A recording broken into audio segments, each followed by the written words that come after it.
Good afternoon, everybody, and welcome to the studio. Let's make sure everything is not working. Let's make sure everything's working. And of course it's not.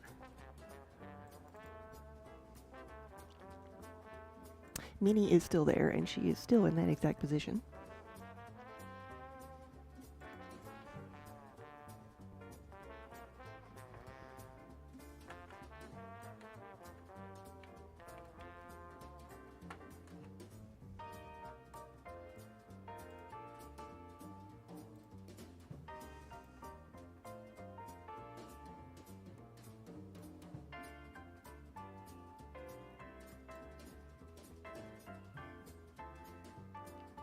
And you go.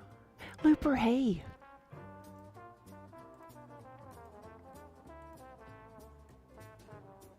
There we go.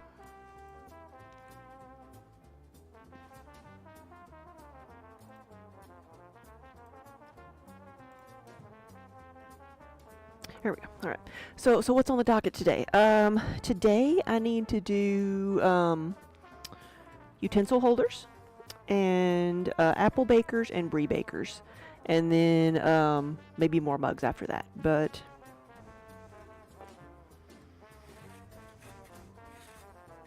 so those are the other things I'm going to be making today besides mugs. So some smaller baking dishes, and then the utensil holder is part of the canister set, and it's just basically a cylinder with some handles at the top. Actually, I've got one right here. And there actually is nothing wrong with this one. It just doesn't have a it's apparently a trash can. It just doesn't have a home. But the utensil holders are a crock that you can use for various things. You can even use it as a wine chiller. This one was an extra I made for a custom order that said, obviously the wand chooses the wizard. If we have any Harry Potter fans here, and you want a Harry Potter themed kitchen. So I probably do just need to go ahead and glaze that one at some point. That's probably what I'll start off with. That'll be the biggest thing.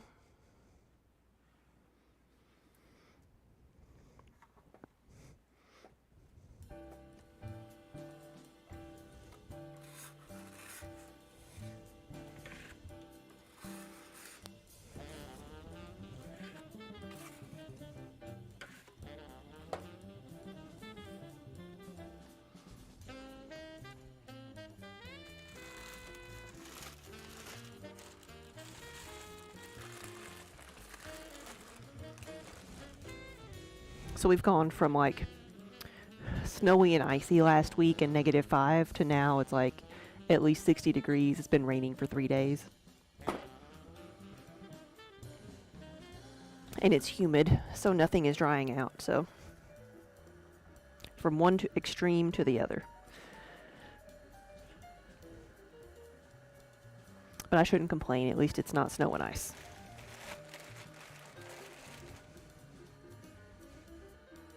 It's just that my sinuses really would like to adapt to one thing or the other.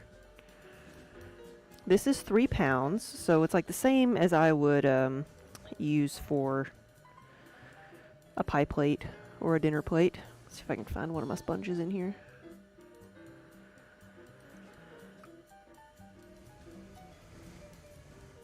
And this may be a little bit too much. I'm going to see if this ends up being too much clay. I'll trim some off. Because I couldn't remember if I needed like 1 pound and 2.5 pounds or 3 pounds for this. So I went with the larger amount.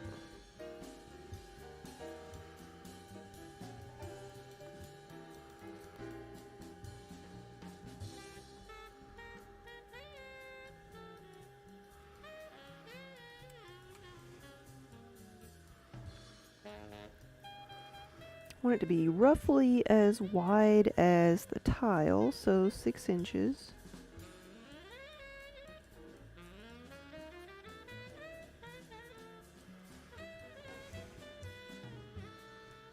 Right, better to have more than not enough.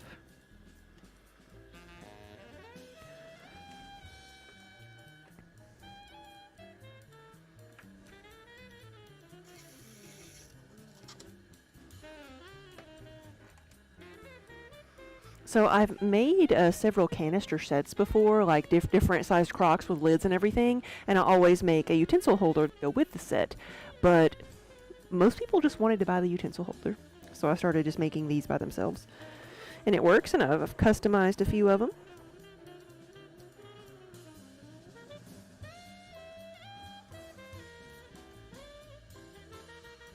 They're just a useful tool to have in your kitchen.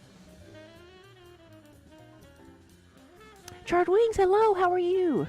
It's been a while. There you go. Spook, hey, good afternoon. Yeah, welcome everybody. We are just getting started today. This is my very first piece. So y'all are just in time. So I think 3 pounds was good.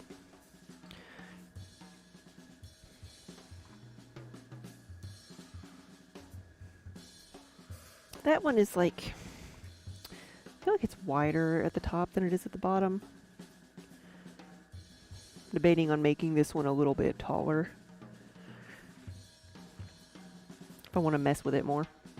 I'll play with it. It is the first one.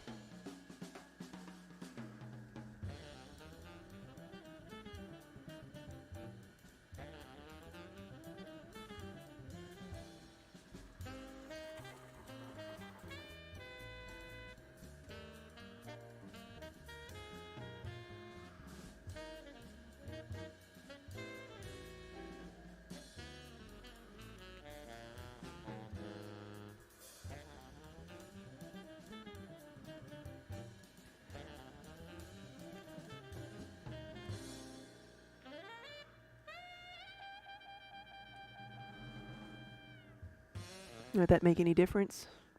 Maybe not, I don't know. Let me set a guide for this and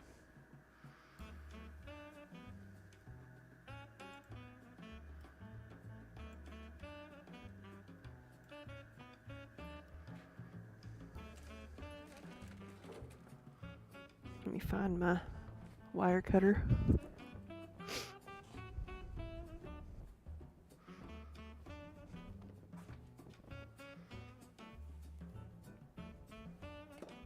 And then I will put handles on 2 sides of this.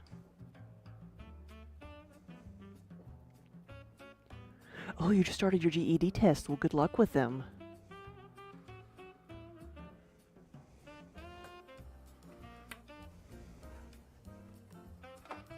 Yeah, congrats on the ones that you've passed.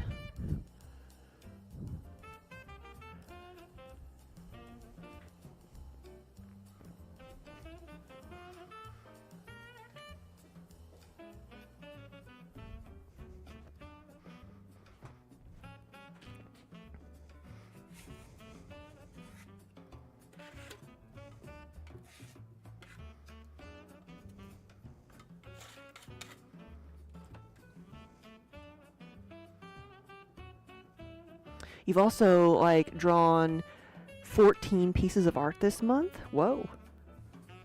What have you been drawing?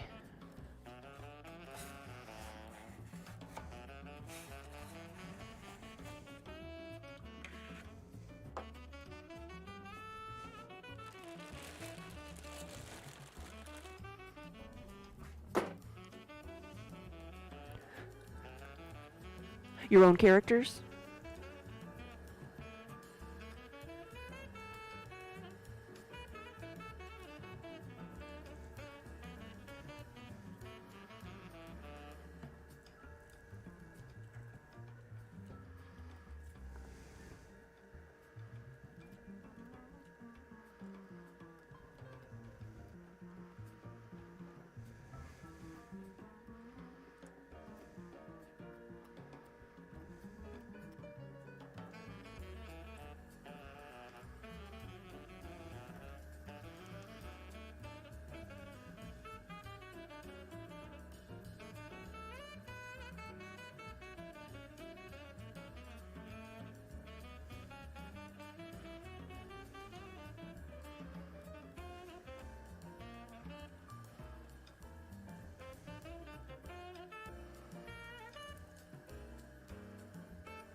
Here we go. We have a second one. And I've made some of these with and without handles. The handles give it a good little area to grip.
You have a cat, a stick bug, a bunny, and how do you say that word? I wonder if anybody can phonetically spell it out. Axoltl. I know what it is, but I don't know how to say it.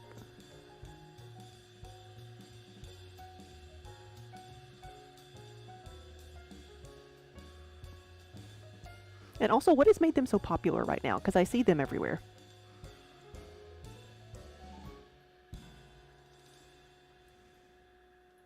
Yes, as your characters, yes.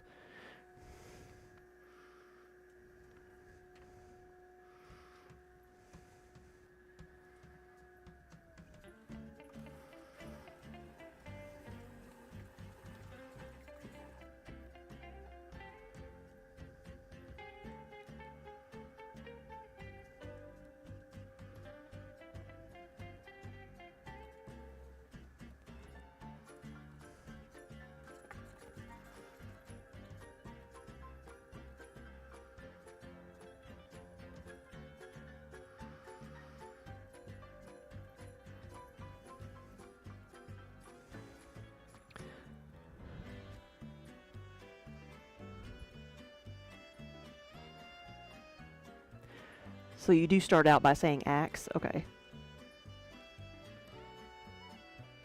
Axolotl? Okay. That seems fairly straightforward.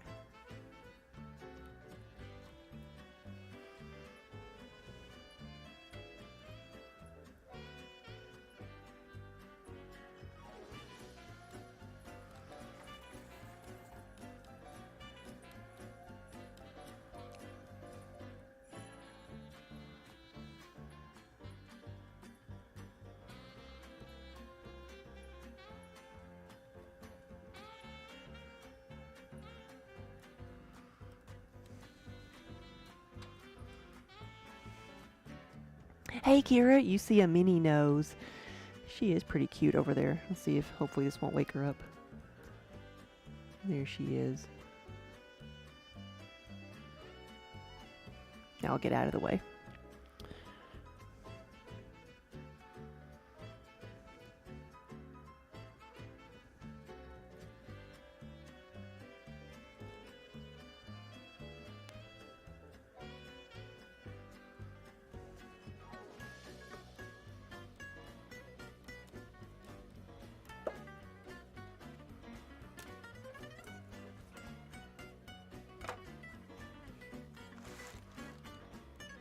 Oh, sorry, I disturbed her.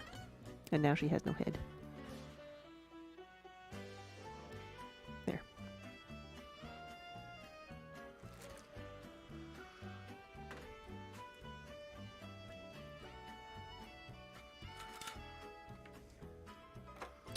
Resting her head on one of her hand-crocheted pillows.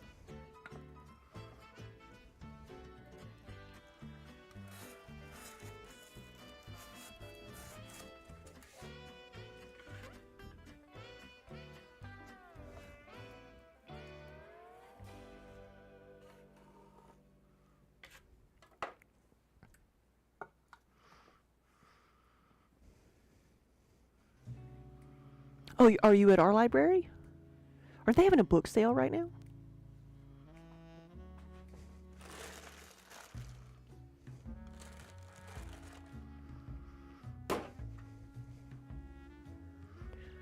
Oh no, our library here in Russellville is having the book sale because it was yesterday was the pre-sale for Friends of the Library, and today was the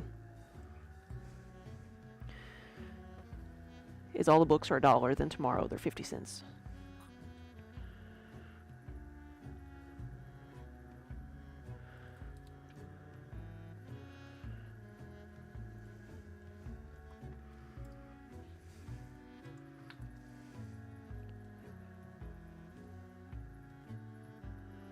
Gotta do 6 more drawings. That's a good place to do drawings. Nice and quiet.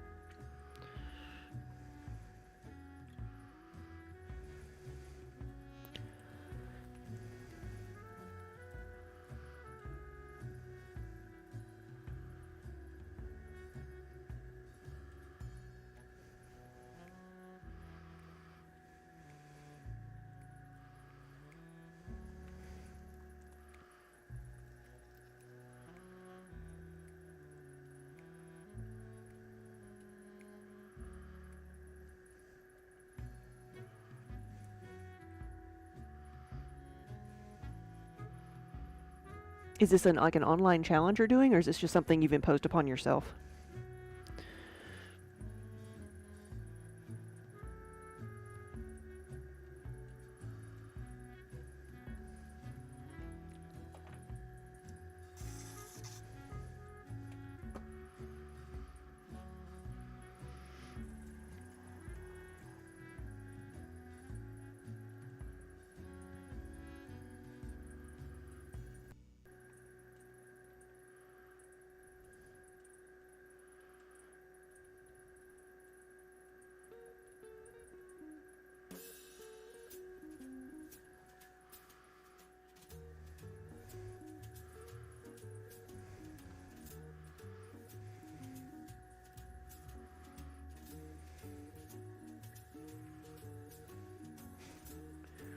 Bad Face, thank you for the raid.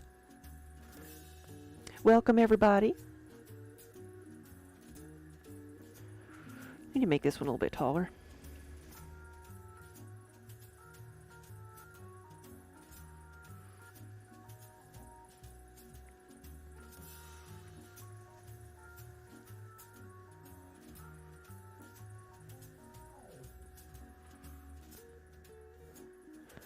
Hey, Bad Face, how are you? And Axelrod. Welcome, welcome. We are just getting started today. I'm making some of these utensil holders. They're going to be some large crocks. They're not too terribly large, but they're just a crock that you can put your wooden spoons in, or different kitchen implements, and or you could also use it as a wine chiller. Put ice around the wine bottle, or like with any of our mugs or anything, you could dip it in water, put it in the freezer. Then you have a frosted mug, frosted crock.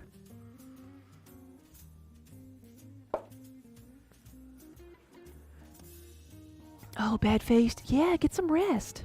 What were you working on today? But if you need to head out, just go.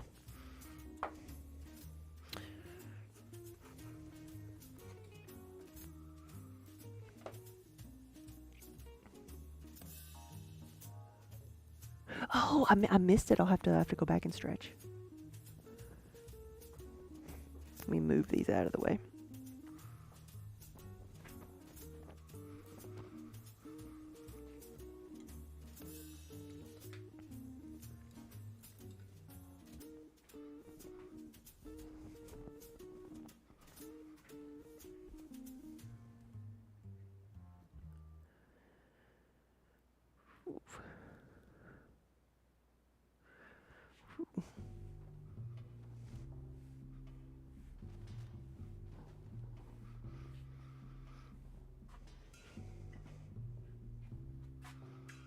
Just a chill stream. I like that.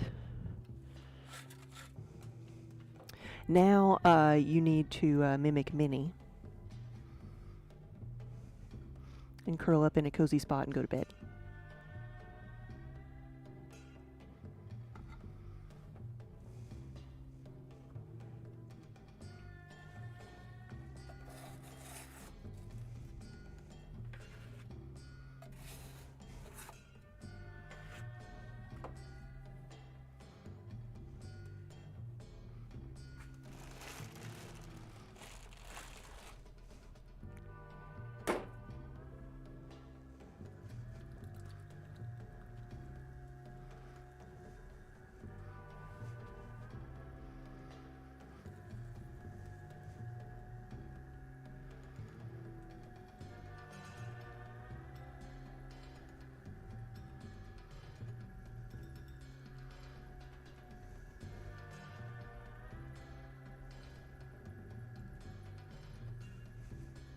Well, you know you're welcome to come in and say hi to her anytime.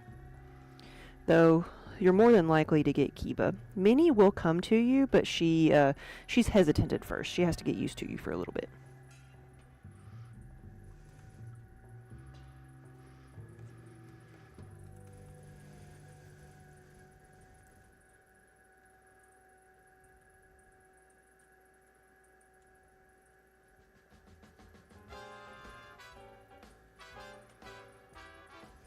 Oh, right, yeah, no, don't walk over today. It's pouring outside.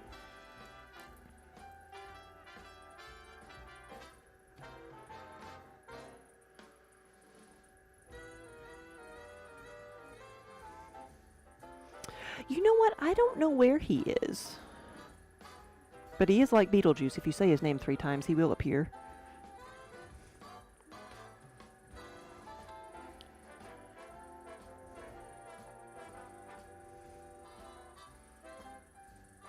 Oh, bad face. She's the same color scheme as your cat. Yours is a bit darker. Yeah.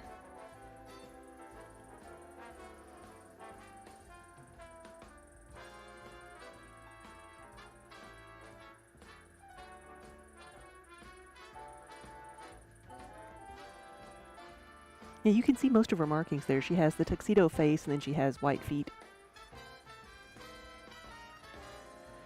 Yours is sleeping on your lap right now, so you're stuck. You can't go anywhere.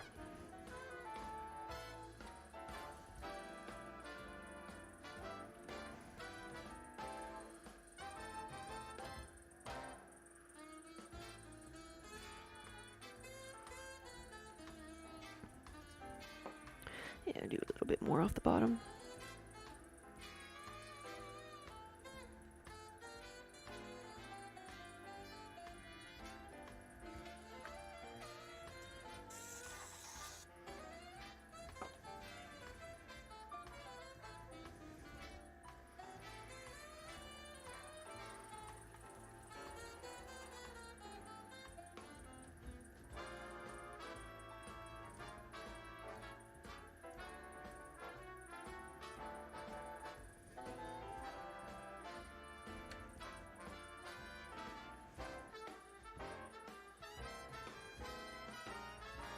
Your dog acts like a lap dog, but he's huge. Yeah.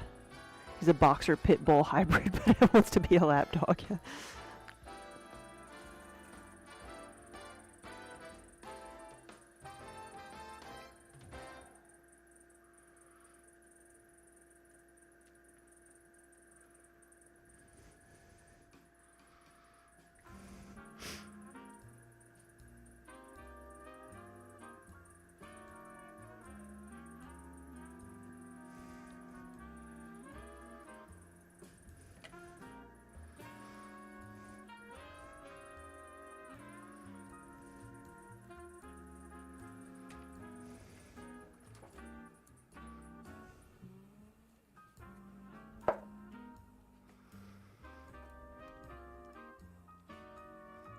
She finally has the entire bed to herself, yeah.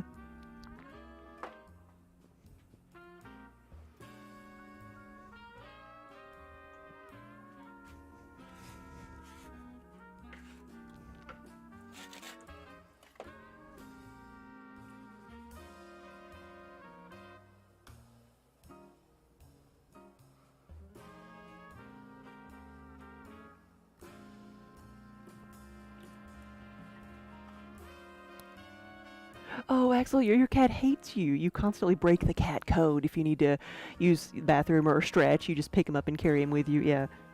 I don't know. Some cats like that. But some cats are like, if you move at all, if you even breathe heavily, they're gone.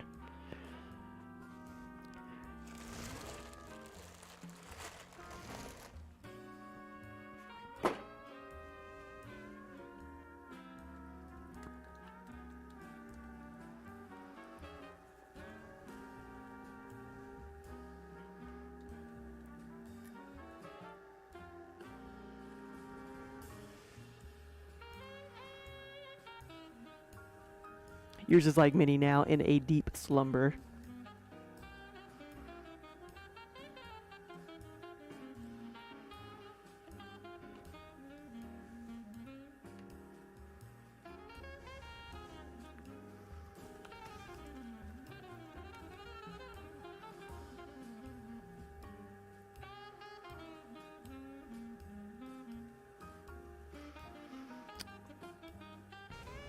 Minnie's not been too bad today. Kiba's the one who's been, like, in my way all day long. He managed to unplug a monitor when he was at the computer and assist me in typing on the keyboard. He was pretty full of himself.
What did I just do? I just took out part of the rim with my fingers. There we go.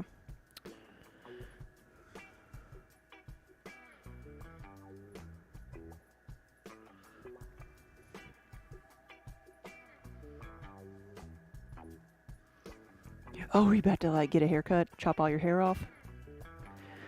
I need to do that. My hair is getting too long for comfort.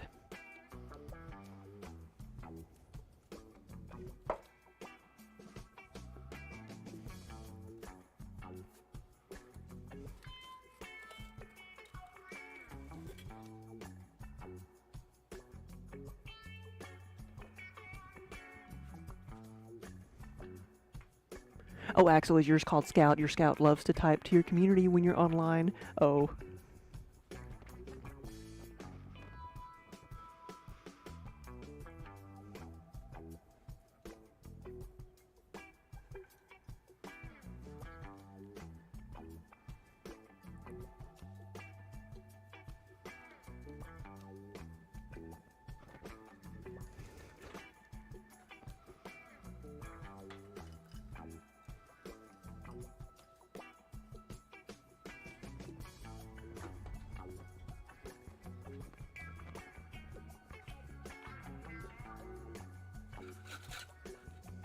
Oh, you really do mean all of your hair. Not just a trim.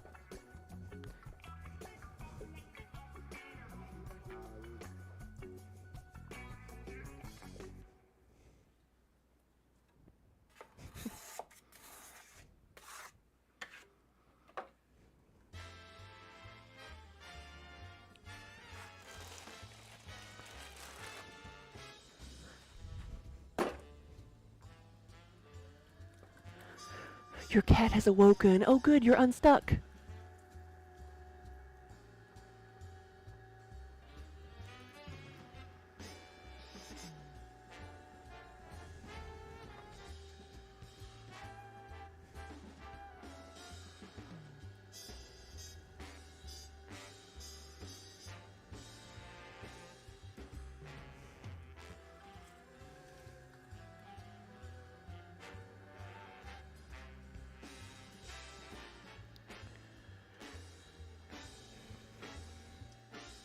Hey, buddy.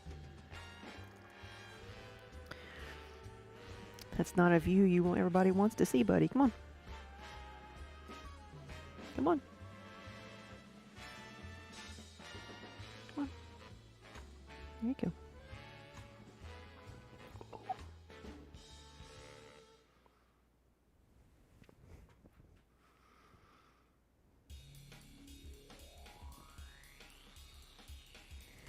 Kiba's like, this is not how I thought this would go.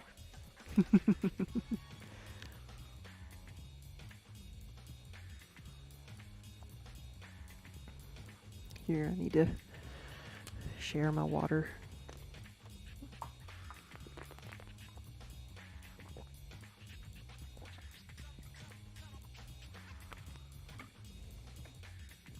Again, because I'm a well-trained human.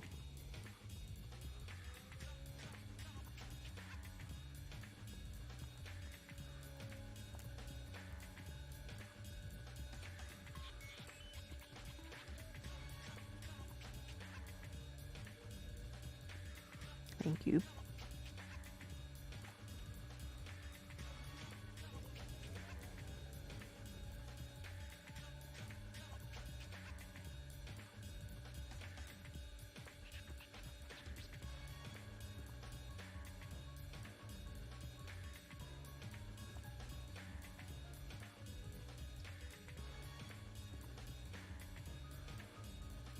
So this is Kiba, and the gray one is Minnie.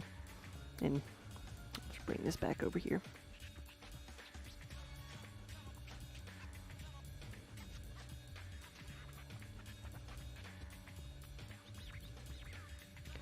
No, Wonder Hamster's not here right now, so I don't even know if that command is live, or if that's available to purchase right now.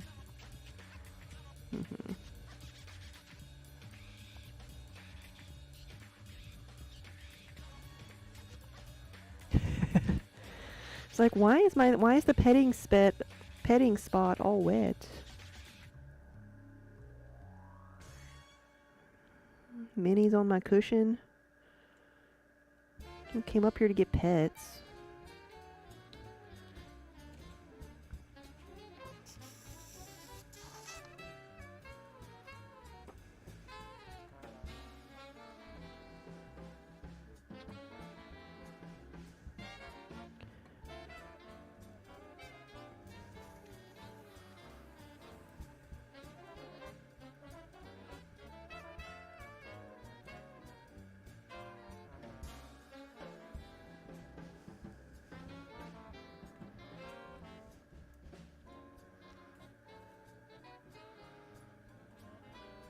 Hold on, I saw that. I saw that.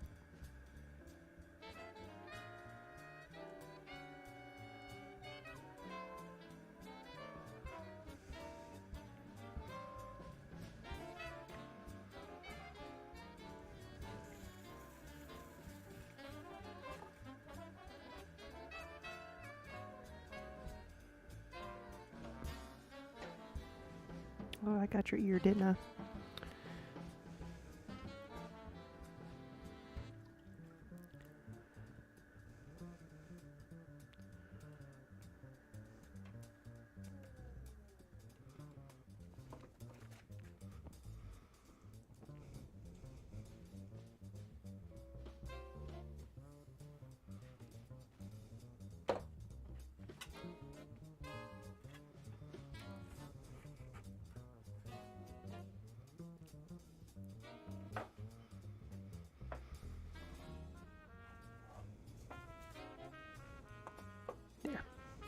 so he doesn't have to get his feet wet.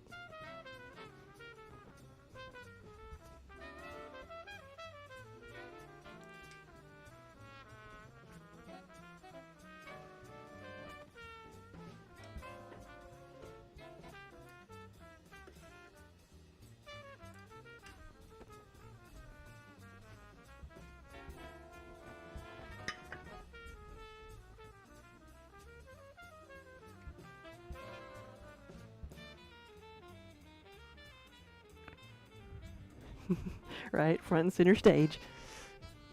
As it should be.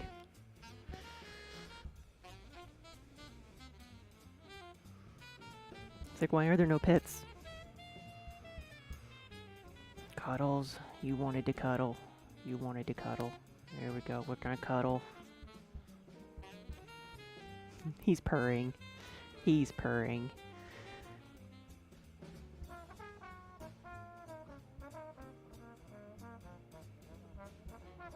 There we go.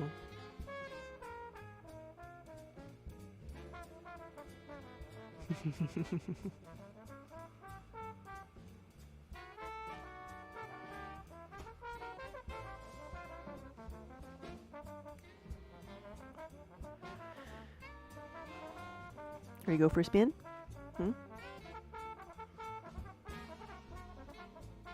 We won't go too fast.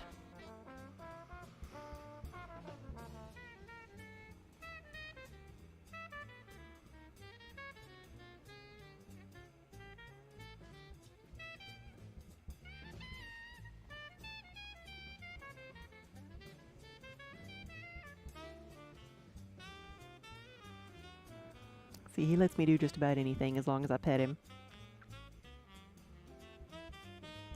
There we go. Your cat, the cat moved. You are free. A weight has lifted.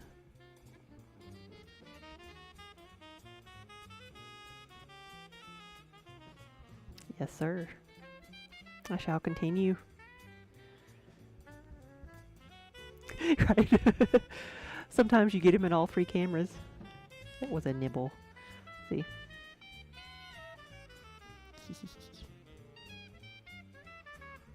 If he would look at the camera over here.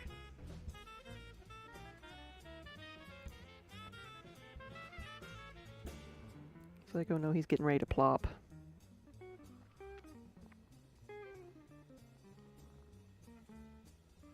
Mm-hmm.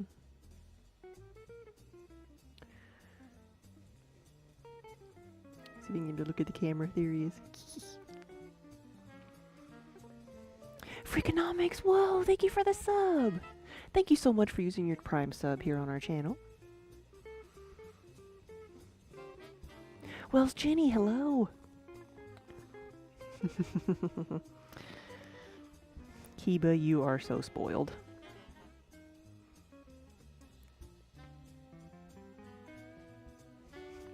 You can't leave during this cuteness overload. You got Minnie in the background. Right there, okay. I'm doing pretty good. I'm taking my forced break. The supervisor is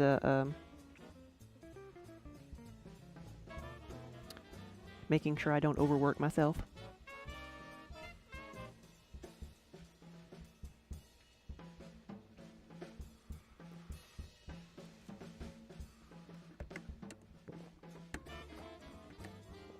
I've made several utensil holders. So some medium-sized crocks.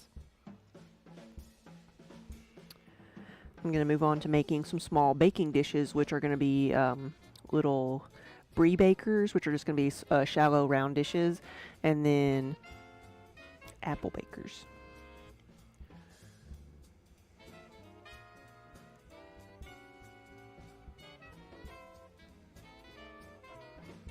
It's like I keep telling you, right there. That's where I want to scratch is right there.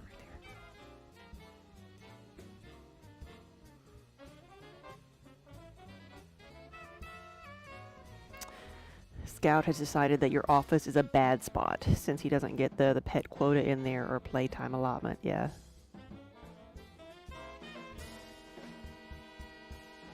I don't want to pet the belly. Ooh. He keeps biting me. Okay, fine. He's like, I asked politely.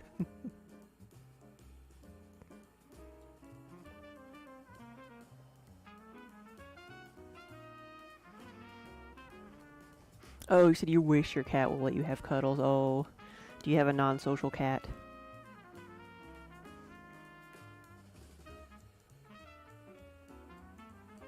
One of our cats at home is like that. Like, she doesn't like us. She likes the other cats, and she likes the fact that we feed her, but she doesn't really ever want cuddles. Like, every, like, certain time of day, she'll accept a few scratches, but, like, she's not a cuddler at all.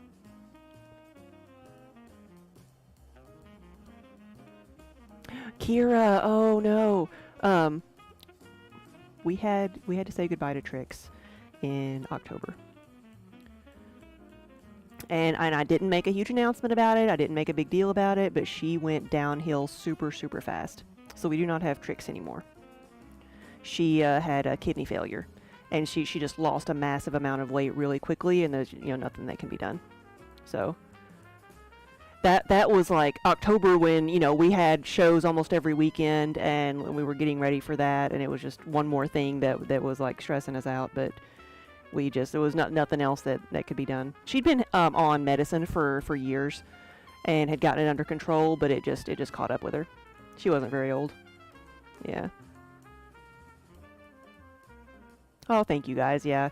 It was super sad. Trix was one of Minnie's kittens that she had here in the studio, so she wasn't that old. And she was the last of them, so it was super hard, and we still miss her, but nothing to be done. Is that that's what happened to Rat? Yeah. And that's what's happened to, I think, a couple of our cats, because it's just like, I kind of like know what kidney failure looks like now, and it's just what happens when they get old, which our other cats that we've lost have just been old. Our cats have lived to be 16 or 17, our first round, our first batch, but it just got to her. Okay, Charred Wings, we'll see you later. You have fond memories of all the cats jumping on us randomly like kittens. Oh my gosh, bouncing kittens. You remember when it was on stream, there was a wasp like flying around the ceiling, and then suddenly I had like kittens like bouncing everywhere trying to climb the shelves and get to, and then eventually, oh, I can climb you and get to the thing, and it was horrific.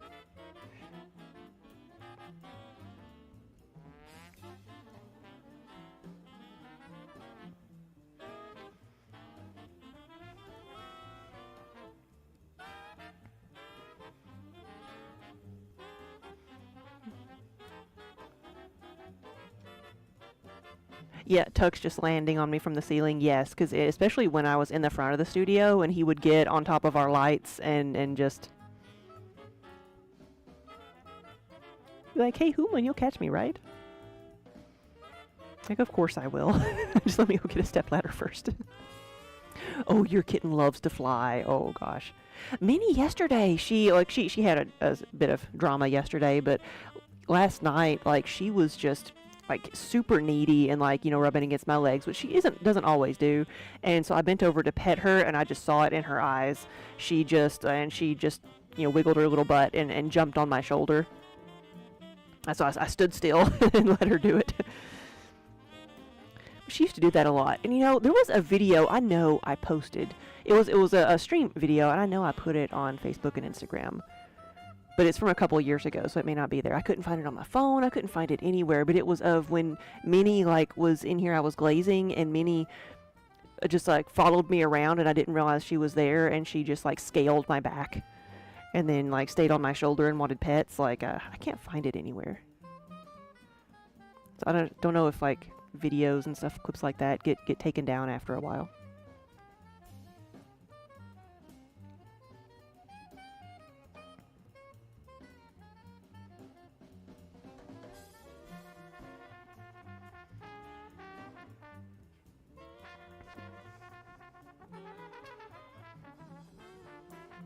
Oh, you said your kitten loves a fly, not to fly? I thought you meant she likes to bounce across things. Flies, yes. Minnie is our lizard catcher. Like Tux was our bug catcher. He would just like, he loved his sky raisins.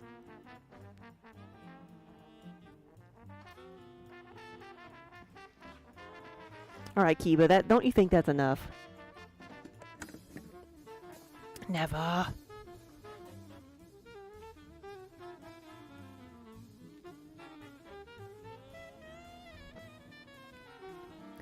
Minnie, she doesn't interact with mini humans outside the studio. Not many. Like there's the people that work at the restaurant next door. She'll go and like talk to them a little bit, but she's pretty like cautious. She has a good, healthy level of self-preservation. So when people do come in the studio, like it takes her a second. She's not like Kiba and just goes up and greets everybody. She'll wait and see if somebody's gonna make a lot of noise or whatever, or sudden movements, and then she'll come up sometimes.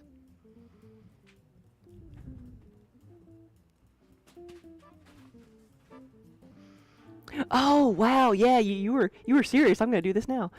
Hair is off. You've lost about a pound, I bet. Well, Jenny, your cat will be 1 on April 4th. I wonder if she'll grow anymore. Could be. A lot of I think like the 1-year-old Tux was like the size he was gonna be for the most part, and then he just started getting fat, if I remember right. Because what is it? 1 year, like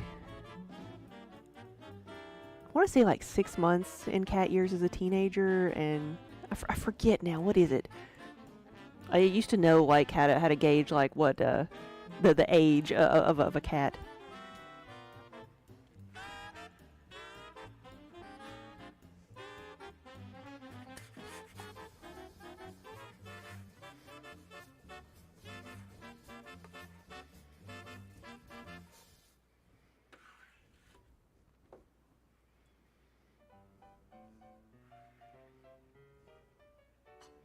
Yeah, actually, yeah, your cat will keep growing. Just depends on what direction. Yeah.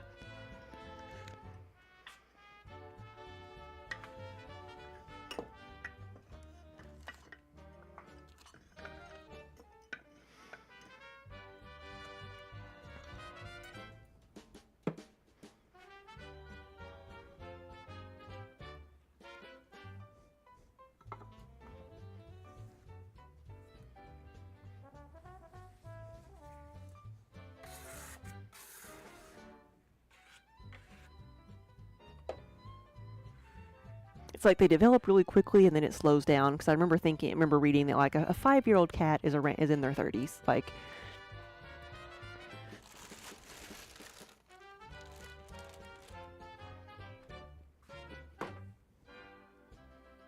all right. So, brie bakers or apple bakers? What do you think? Both gonna start off the same way. We're gonna center the clay.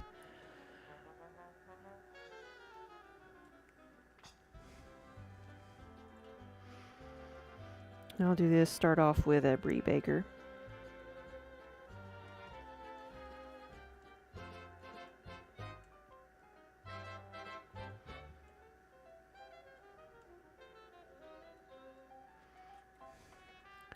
These will be oven plates. So they'll be baking dishes. Yeah, you can put in anything that I make, like with the exception of like the raku pieces, which are just more decorative. All of these they're dishwasher, microwave, and oven safe. So you can use even the mugs if you needed to put them in the oven for anything. You can do that.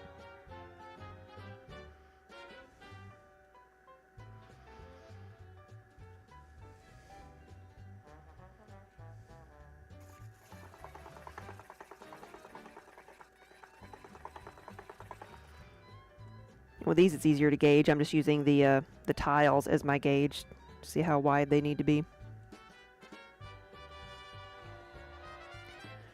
And this is also the same size as the dog bowls that I make. So this could be a brie baker or it could be a dog dish.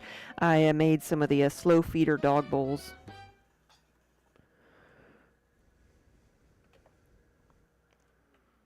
That have different basically have just different knobs in here so that it supposedly helps the keeps the animal from eating so fast.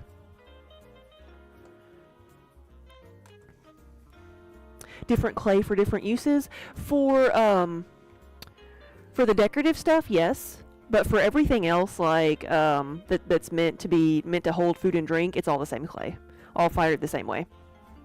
The raku pieces, it has to be a different clay because it needs to be able to withstand a bit more thermal shock. So I could use the raku clay. It has more grit in it. I could use that to make regular, like, functional pots like this, but I can't use the stoneware I'm using now to do the raku clay. Like, yes, like cheese.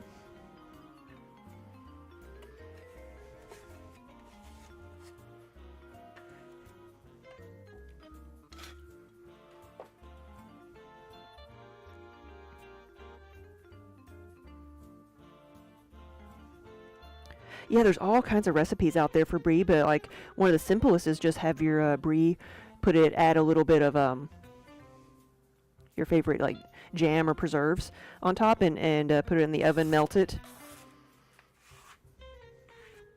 and serve with crackers. There's a really good one that I heard of that I haven't tried, but it's like brown sugar and pecans.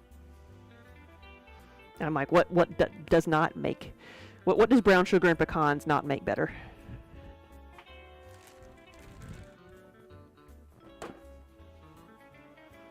Paul, hey! Good afternoon. 42. The meaning of life, the universe, and everything. Perfect. Thank you for the 42 months. And Germa, hello. Welcome to the studio. We are multi-streaming, so whether you're watching from Facebook, Twitch, Kick, or YouTube, welcome.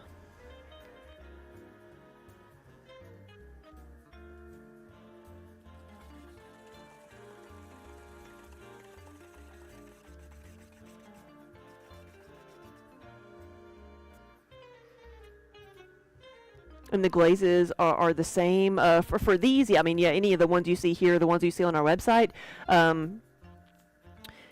you can pick from all of those for the brie bakers. We have some pictures of brie bakers, so you can kind of see how they're not as drippy because there's not as much room to drip.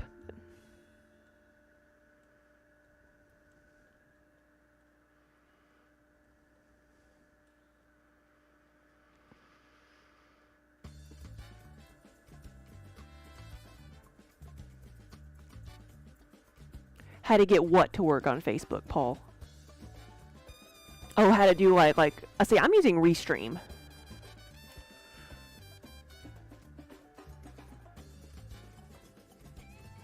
I forgot to do the thing again. I forgot to put a little undercut on there. That just helps keep the wire in place.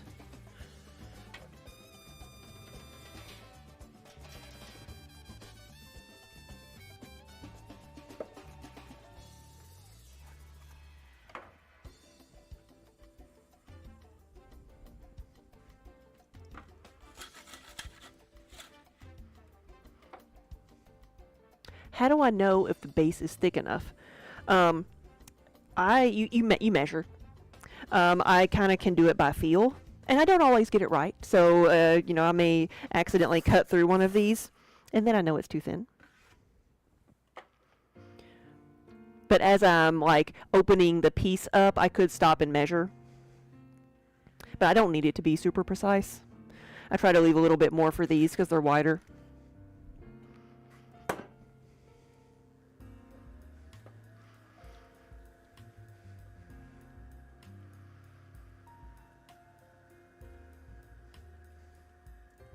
Oh, Jenny, not at all. Questions don't bother me. Sponges in my clay bother me. That's a lot of one. Oh. There we go. That is a lot of sponge. And there's more. Okay.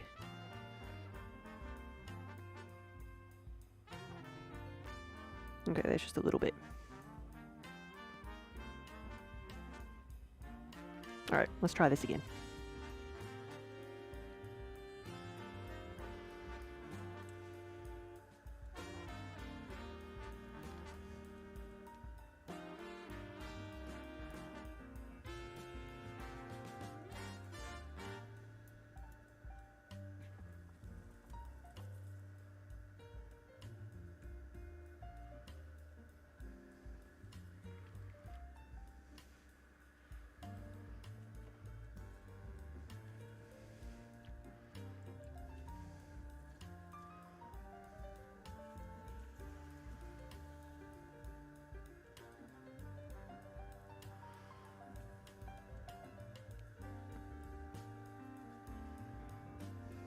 And if I was worried about how thick the bottom of this is, I could always add a little bit more clay, but to measure, you take something. I don't have a needle tool over here with me, which is just a thin something to poke with, but I've got this so I can measure, and you just poke it and see. And so this is like a quarter of an inch. That's all I really need.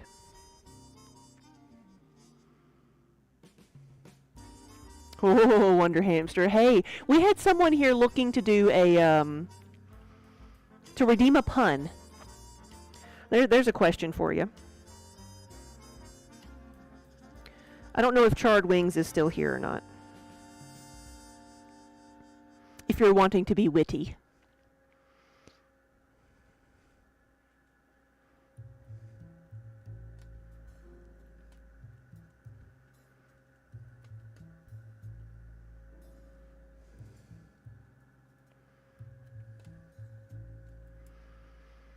Yeah, you're so happy that Twitch dropped the stream exclusivity. Yeah, it's a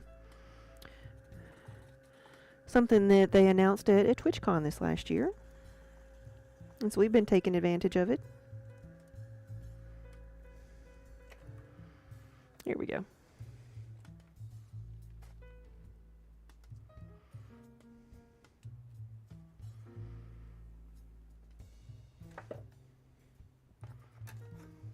So like I said, these are going to be brie bakers, or they can be dog dishes.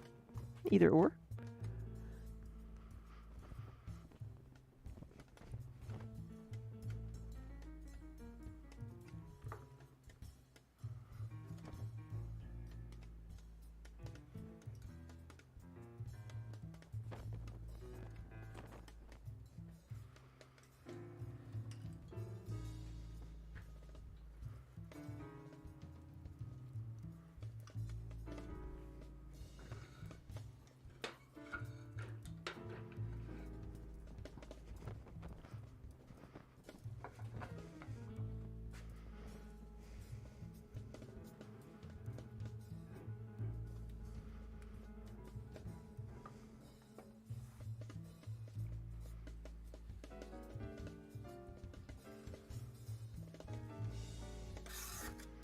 Oh, at work, Twitch is blocked, but YouTube is not. Yes.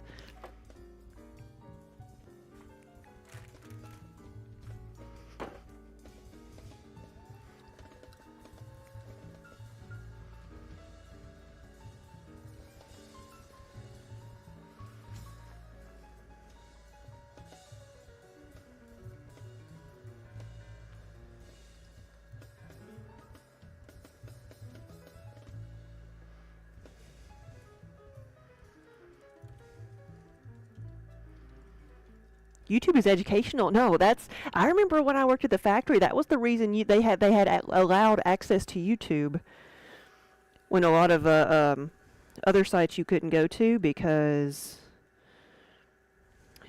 YouTube could be used by some of the mechanics for troubleshooting.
Viking, oh, you love being able to work from home, but your HR is trying to end that. Oh.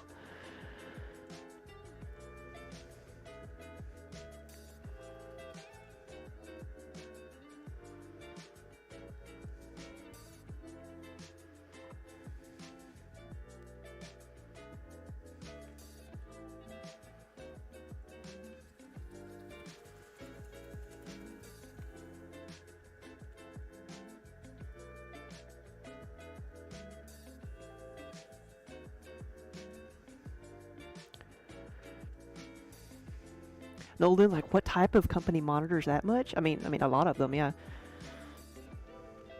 I know the factory where I worked at would do that.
Jenny, you wish your schools had the resources to teach pottery classes, right?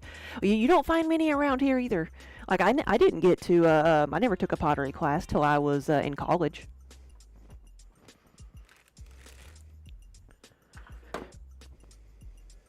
I had a high school art class, but I think we did like a little hand building, just clay project, made something, but nothing like this.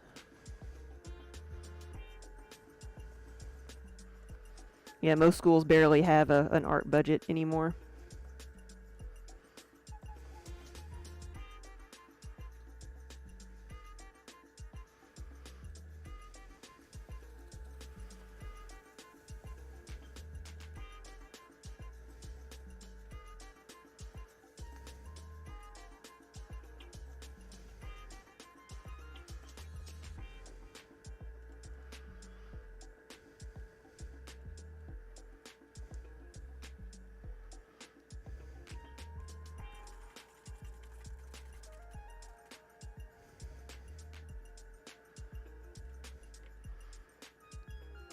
Oh yeah, most schools barely have a budget, let alone for art.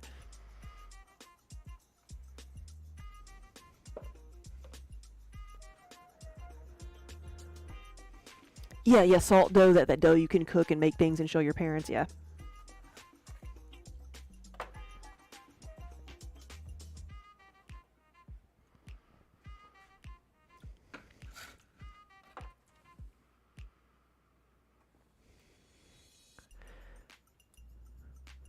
Am I scared of cutting myself on this?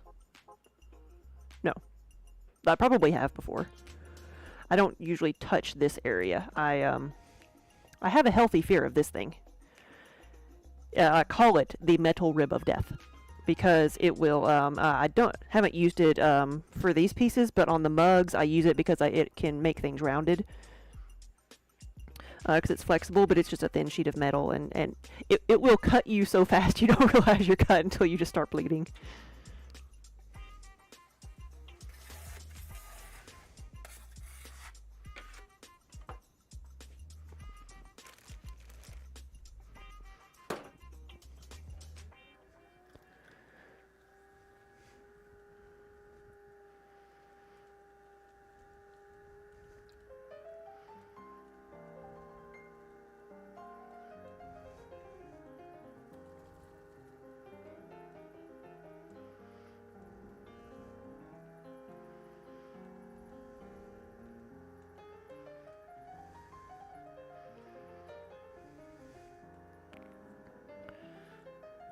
Have I cut myself on the rib? Yes.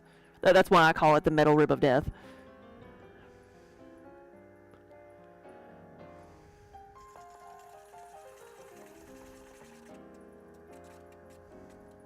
What high school has a morgue?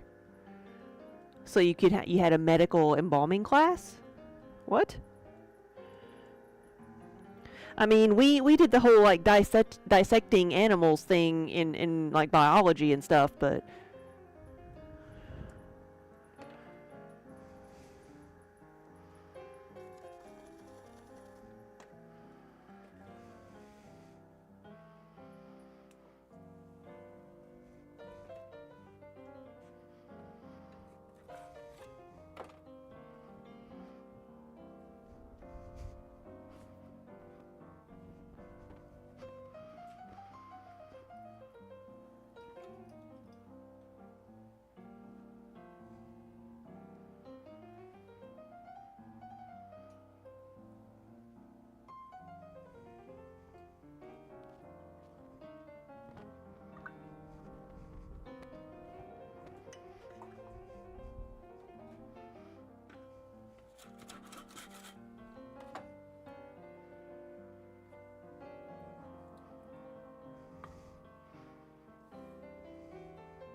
is it legal to show corpses to minors? I never thought about that.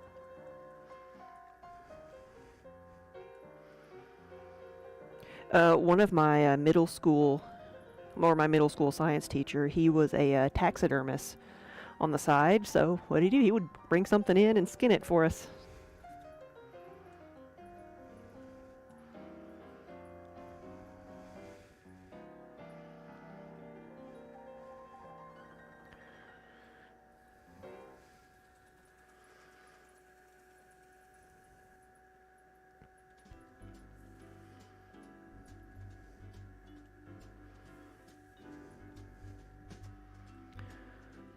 Look, kids, an eyeball.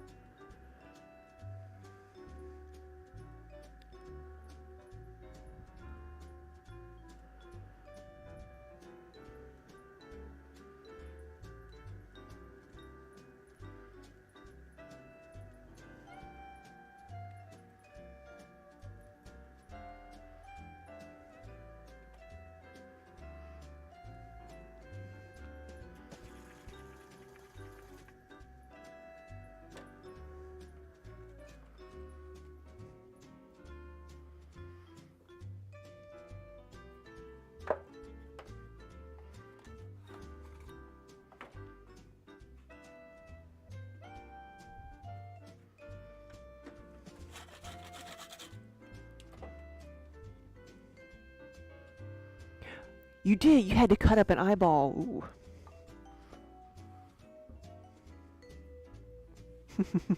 Oh, was she twitching? I didn't see it. Sometimes she does. She gets twitchy when she dreams.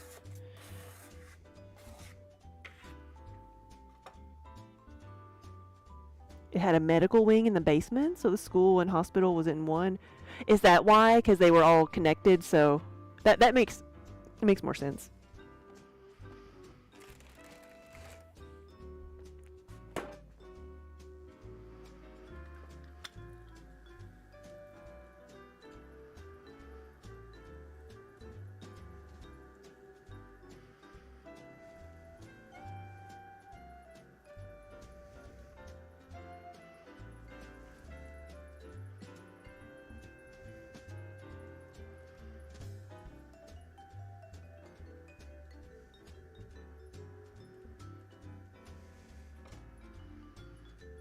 Yeah. Oh, yeah.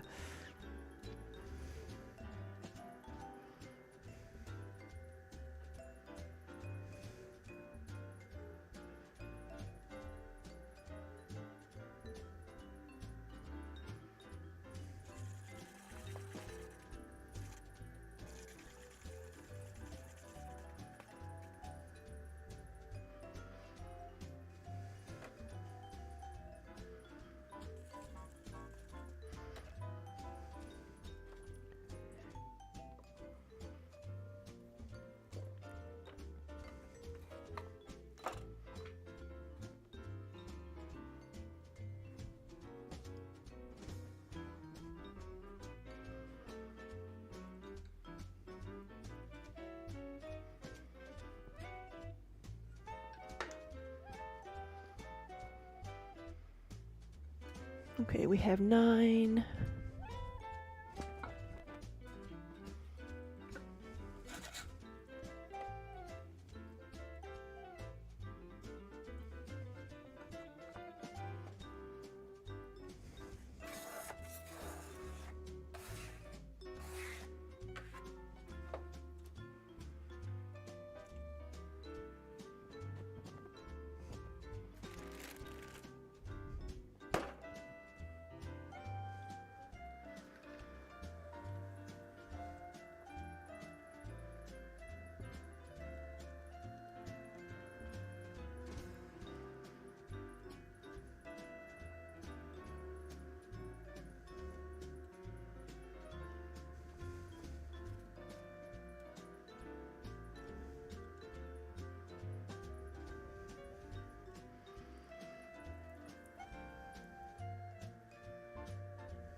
It's Mount St. Mary's High School. That is so funny. I'm reading a book series, or rereading a series called The Chronicles of St. Mary's.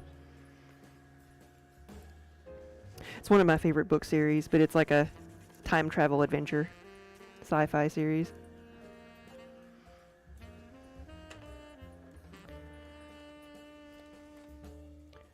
Jenny say this would be an expensive hobby. Yes, though, like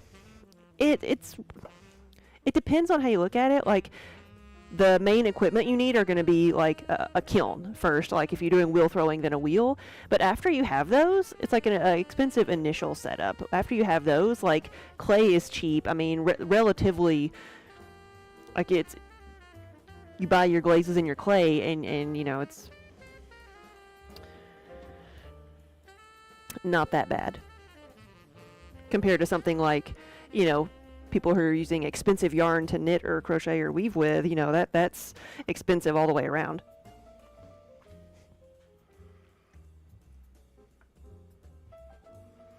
In my mind.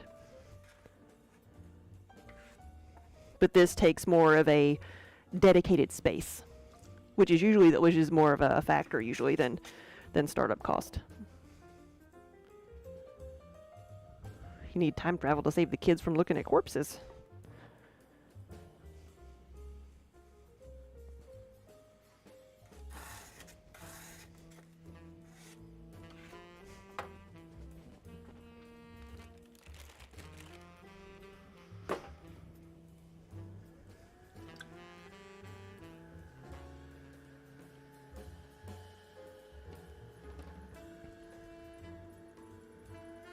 All right, so I'm going to make apple bakers now, and I need to think about what I'm doing here, because apple bakers are in 2 sections.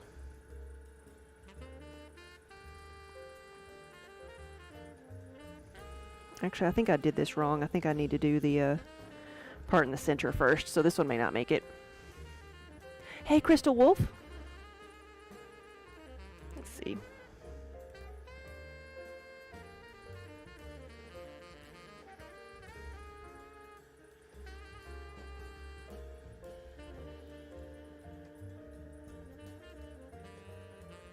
Okay, I don't need to leave that much clay in the center. There we go.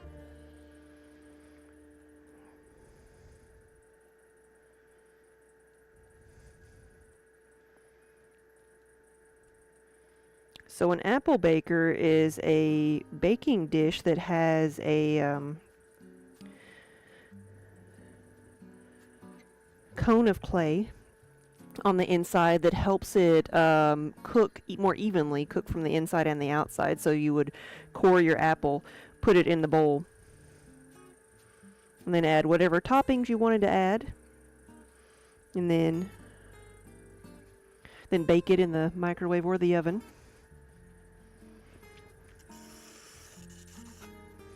You have a single serving baked apple dessert.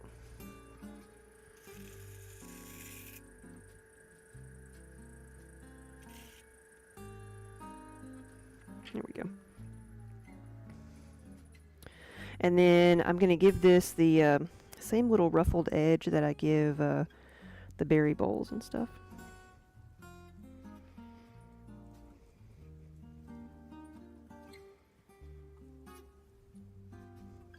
But you can use them, you know, not just for apples, any fruit that you want to bake, anything that, any fruit that you use for a pie.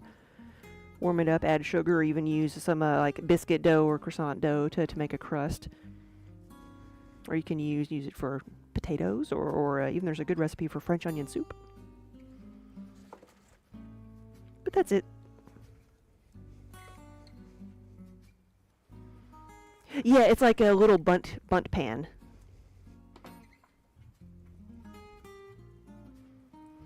But I've never made like a cake in it.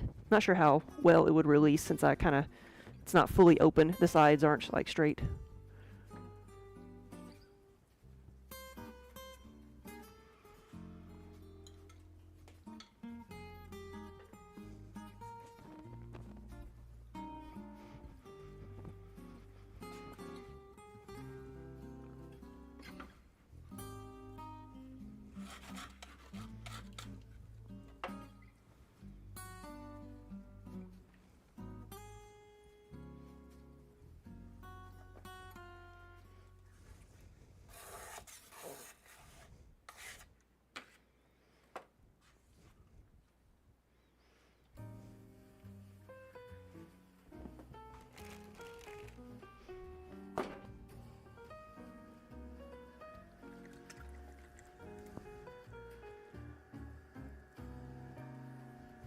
Okay, so I'll distribute the clay a little bit better on this one. I just got to remember, do that a little bit.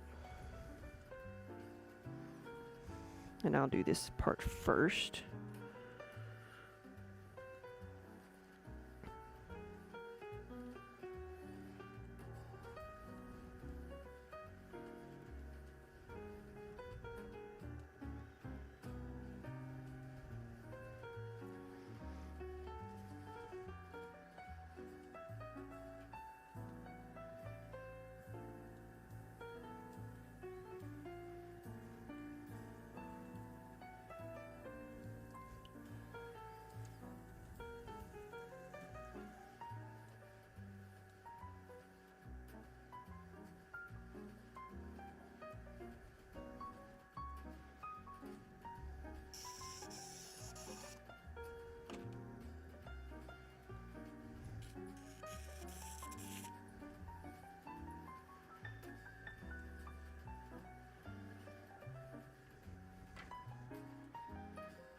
Yeah.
Yeah, well, Crystal, it looked like it thought you'd posted a link or something, so you might have accidentally typed a period in there. Where's my mouse?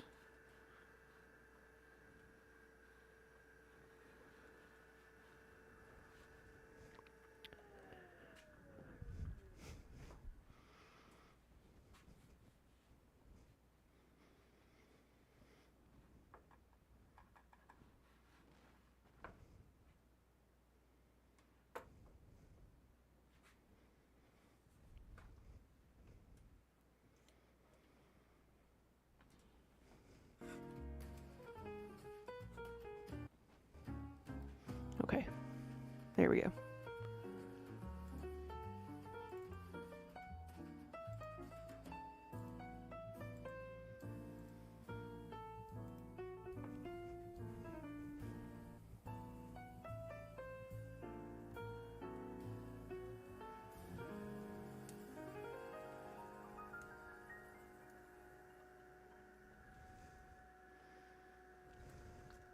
Wait, nope, I need to do this first.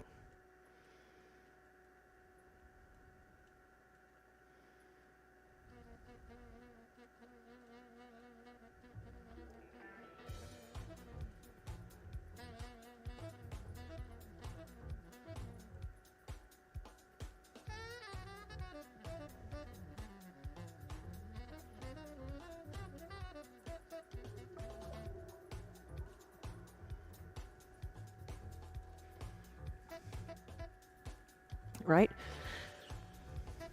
Unplug it and plug it back in.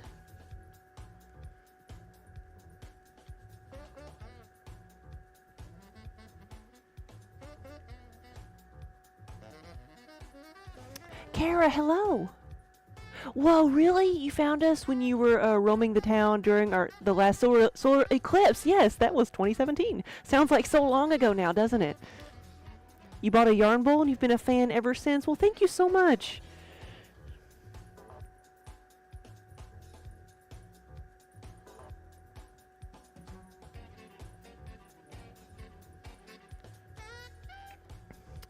I'm making a few different pieces of bakeware today. I've made brie bakers, and this is an apple baker.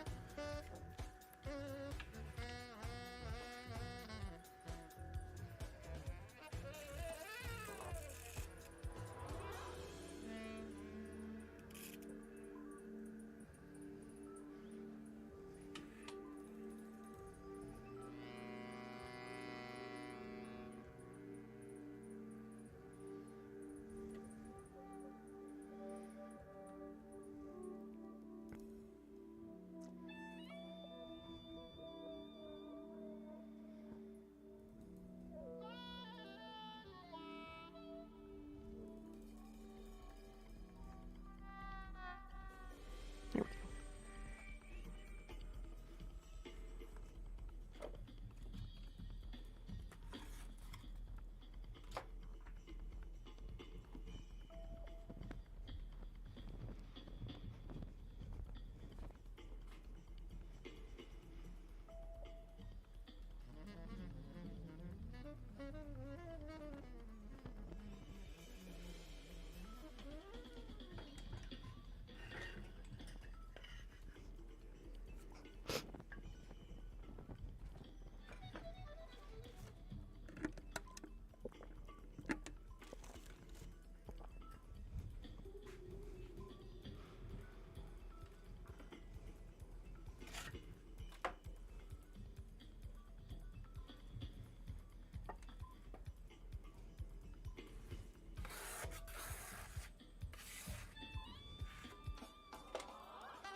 Whoop, whoop. What am I making? What am I making? Here we go. Apple baker. Here we go. Welcome back, everybody.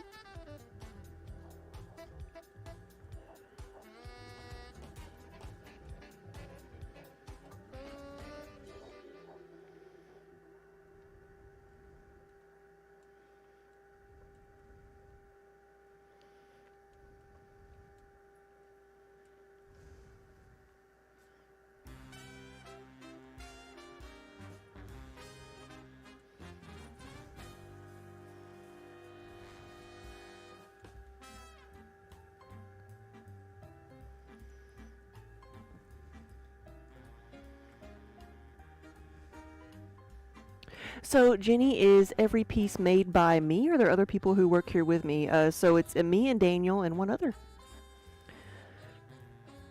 I have somebody in here that helps with, like, the cleanup and some of the assembly.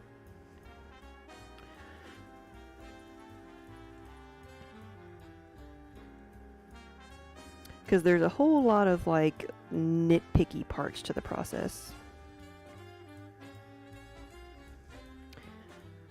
Cleaning and sanding and filling in and prepping and waxing and shipping.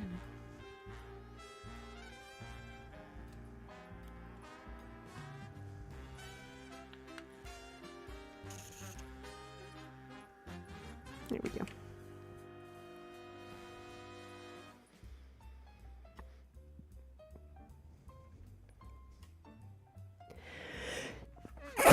Ooh, sorry about that, guys.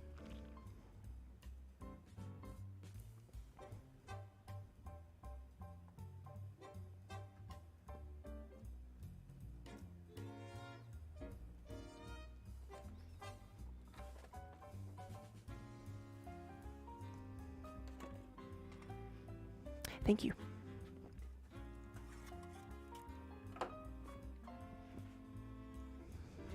And of course, don't forget our kitty supervisors here. It really is their studio. I'm just borrowing it.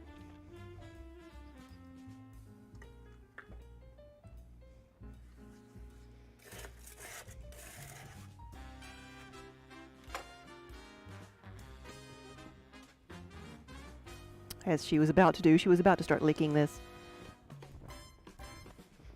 She was about to perform some quality control.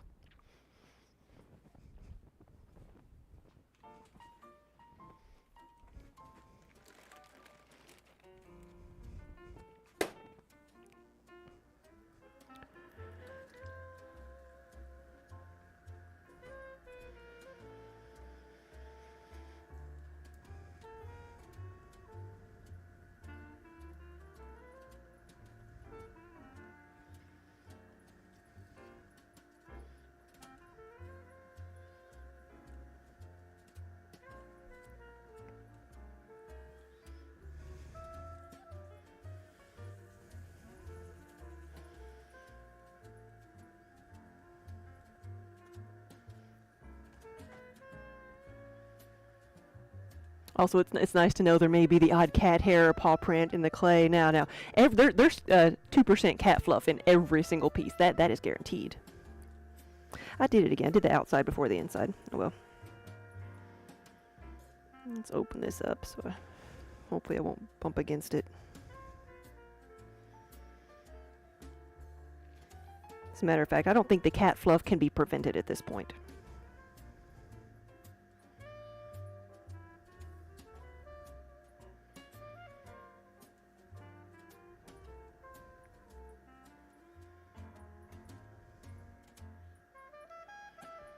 All right, here we go.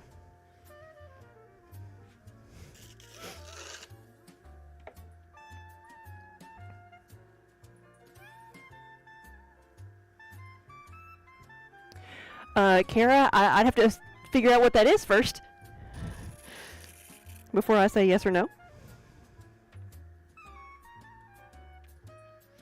Are you wanting a graphic on it or like a quote? I mean, because we do custom work. I'm sure I can.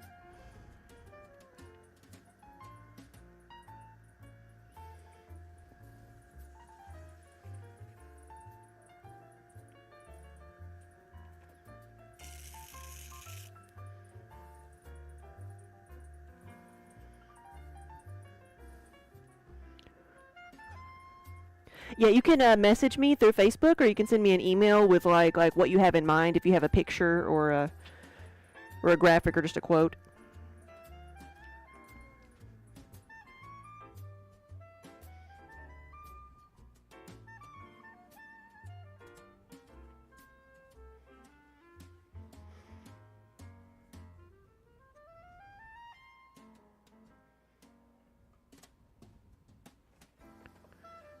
Ooh, vampire teeth, yes.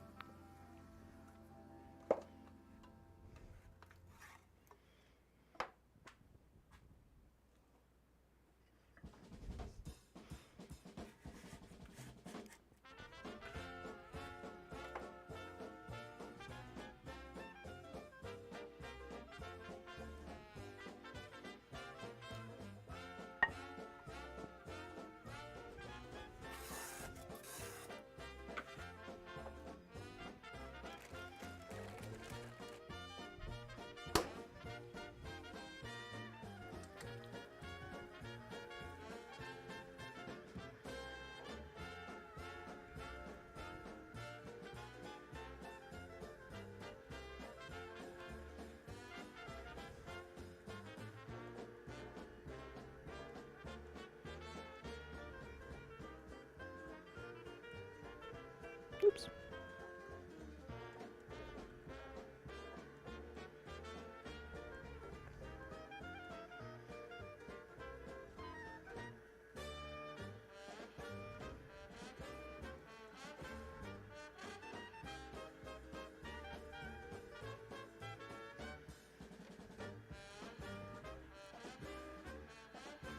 The red bucket probably has more clay in it than water now. Yeah, it's about half. But even the stuff in there, you know, we don't throw the clay away. It all gets reused. Some of the thicker scraps that I trim off of the pot here, I'm putting directly in a bag. With the goopier stuff just going in here. And then I've got a big trash can that that I'll dump out the water into, and just let everything settle to the bottom, and then reuse it. Hey, Fran, you miss playing in the mud? Yes. There is such a thing as pottery withdrawals.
How many of those do I have? 6. So we'll make 4 more.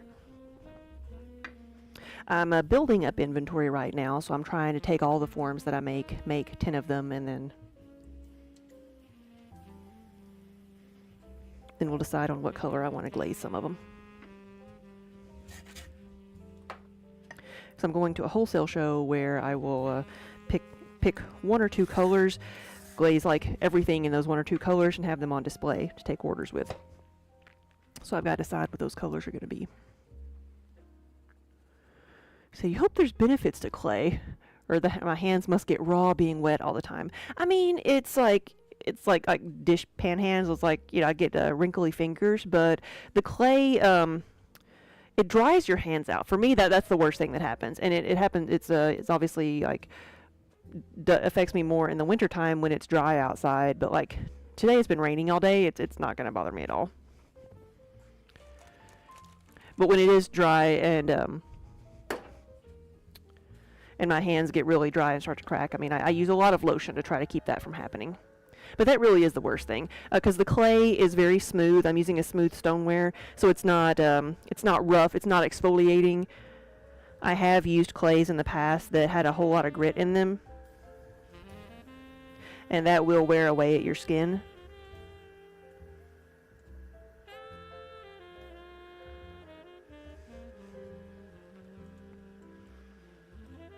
Do I find that I have more sales at the studio or at shows?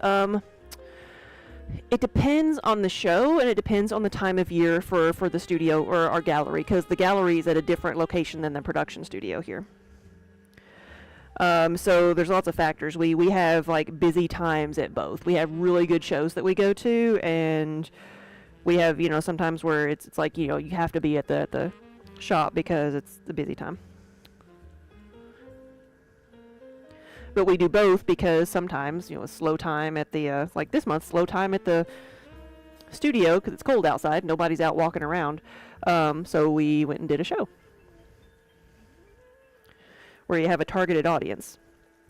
But it always feels busier at the shows because we tend to have that targeted audience, whether it's an art show, whether it's a convention. where a lot of times people are coming there specifically to shop.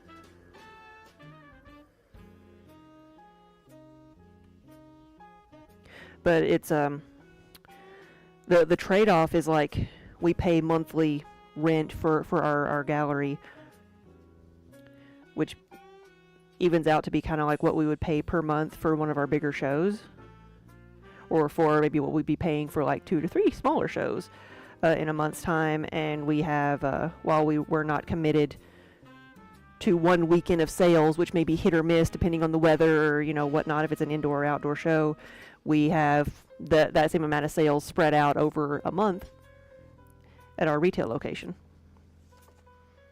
Because we did, I say we, Daniel did most of the traveling. Like in 19, he did over 20 shows. Like he was just traveling all the time. And of course, everybody knows what happened in 20. And so we started looking around at places where we could do something closer to home.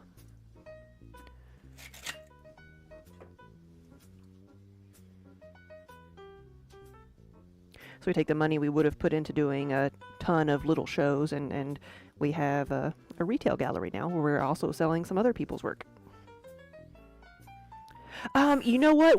So this location, we opened in March of last year, so we don't have an experience of Valentine's Day yet. I've got, I do some Valentine's Day sales on the website because we have some themed pieces like this one right here. This is actually our anti-Valentine's Day mug, but it's honestly, it sells better than the couples mugs we have because it says, "Roses are dead, hearts are for blood. My only true love is inside this mug." And somebody yesterday said I needed to make that one into a yarn bowl. Say my only true love is inside this bowl.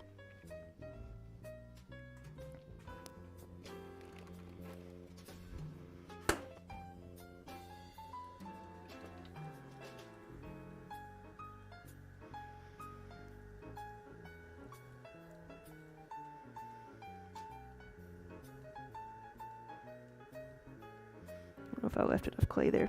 I think I did.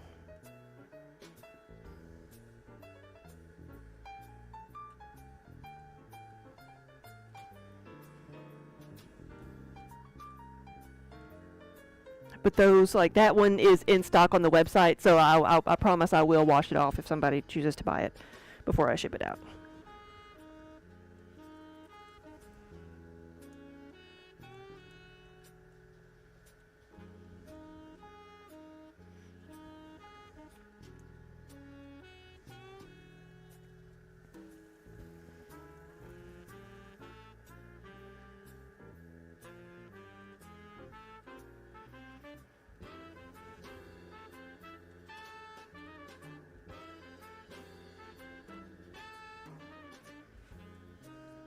You like the music? It's like Charlie Brown sounds. Well, that's usually kind of jazzy music, right? This is we use Pretzel Rocks because it's like non-copyrighted music, so this is just their jazzy theme.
Alright, so 2 more.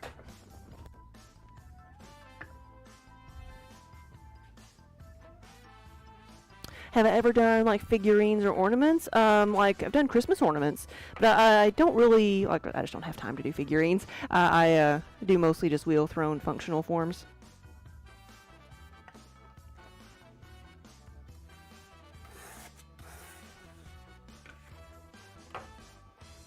I've made little like sculptural details for different pieces, but for the most part, everything is wheel based.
Alright, see what else I want to do after this.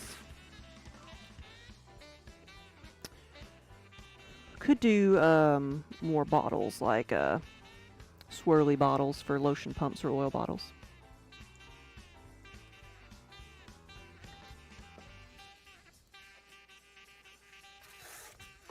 It's that or mugs.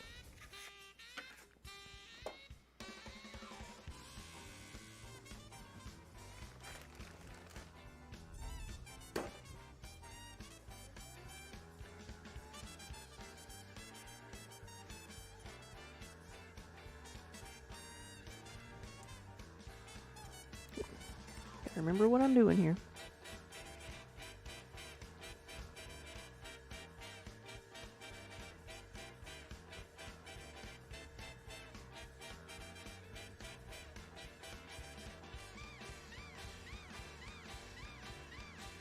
How long will these take to dry out?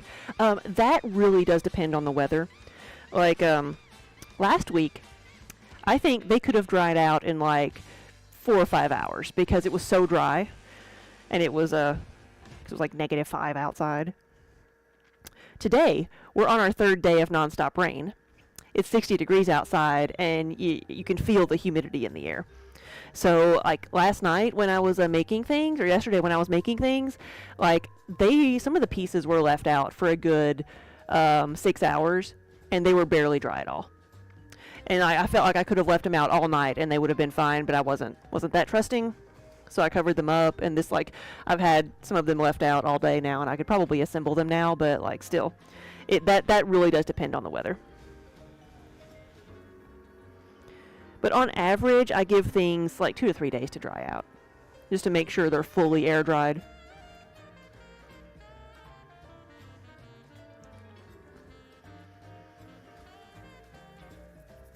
And that's not really because drying them slowly prevents any problems. It's that I want things to dry out evenly. Like, I don't want like the rim of something to dry out faster than the bottom. That's what causes a crack.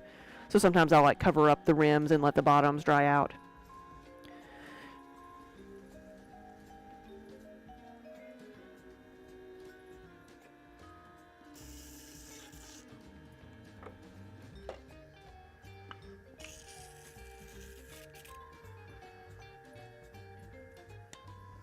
Like, now these guys, I don't have to do anything else to them. They're, like, I don't have to attach any handles or do anything special.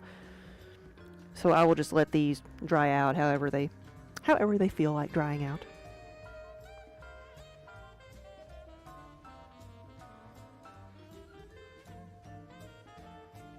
So by Saturday or Sunday, they should be ready to go into the kiln.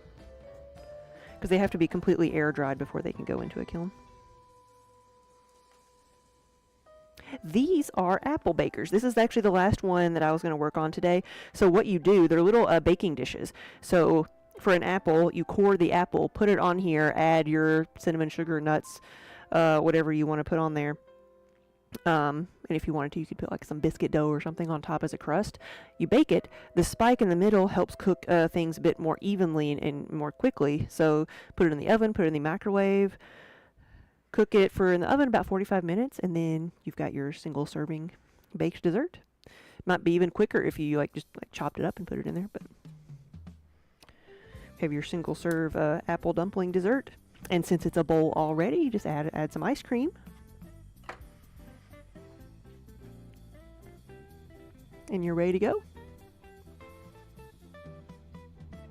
You know what? You thought it was for a yarn ball so it could spin around. I see those made of wood. I don't know, I don't think it would break easily with being ceramic, because, that's not a fragile spike there, but yeah, make it bigger. It might work.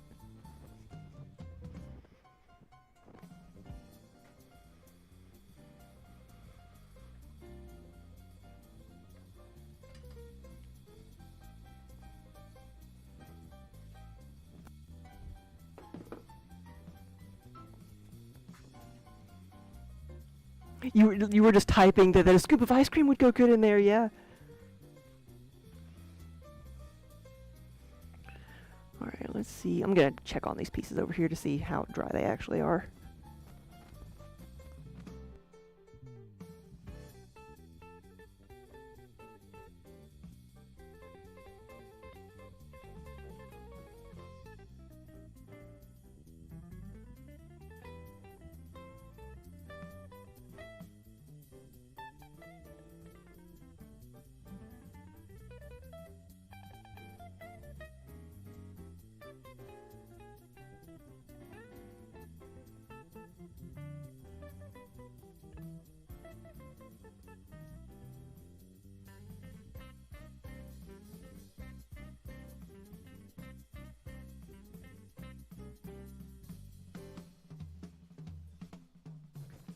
Okay, I don't have to cover anything up right now.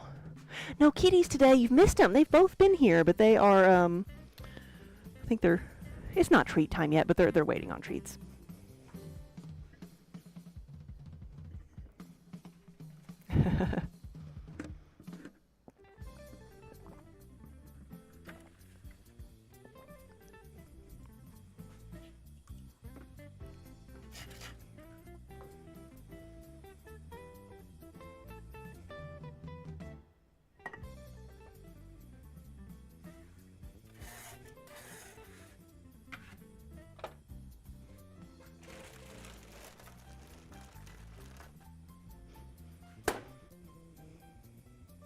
Is that what I want to make? What was I going to make? Bottles. That's what it was.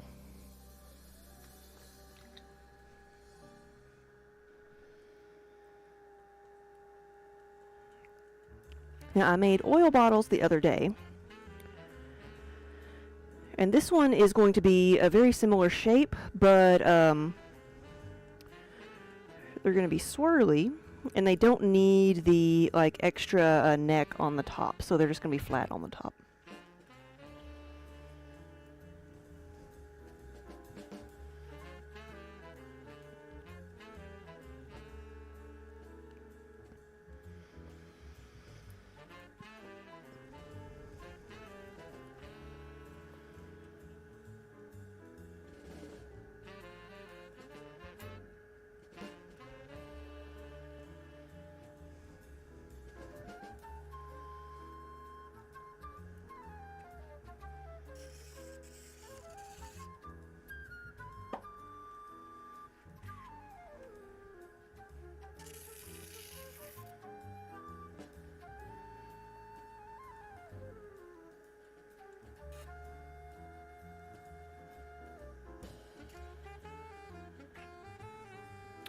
Gonna get some of the water out of here.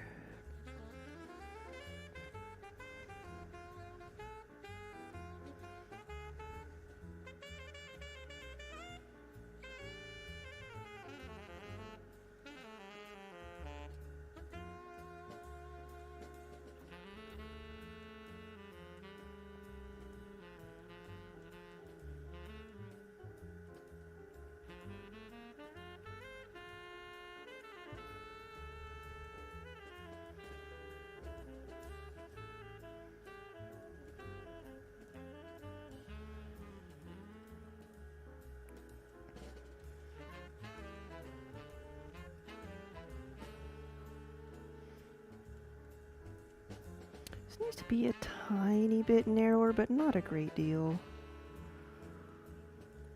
It needs to be flat on the top.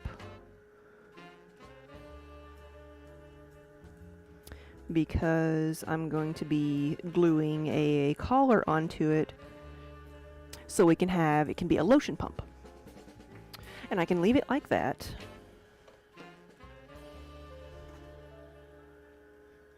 But I'm going to try to make it swirly.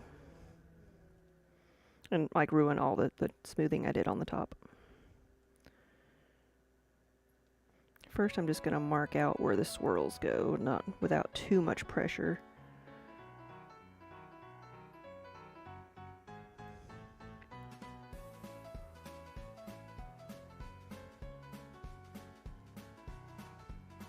That's pretty good.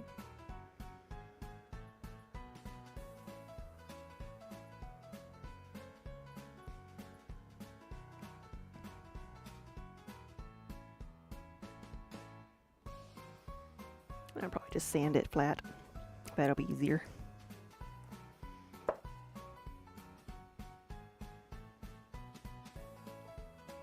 I say as I continue to mess with it. Okay, I'm gonna stop.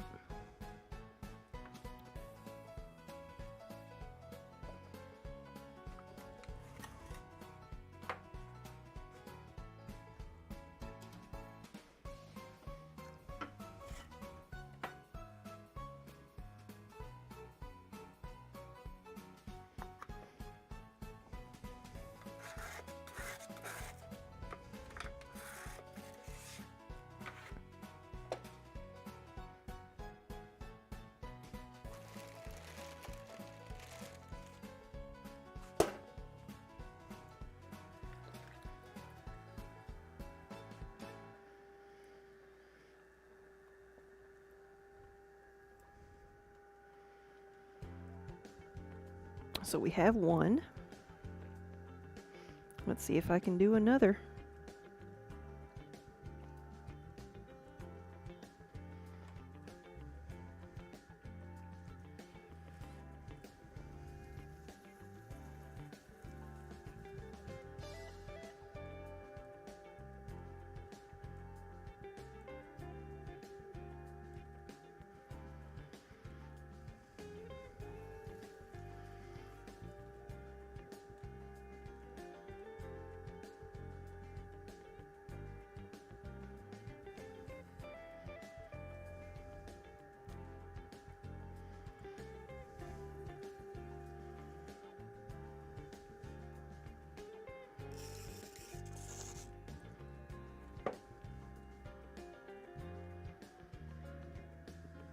Your cat is currently curled up. Oh, she's got a hurt leg. Oh, poor thing.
She probably just jumped down from too high. Oh, is she a climber?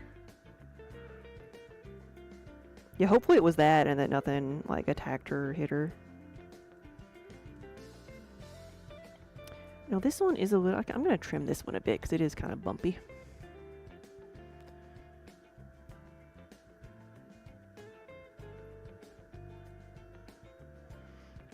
She came back without her collar too. Oh no.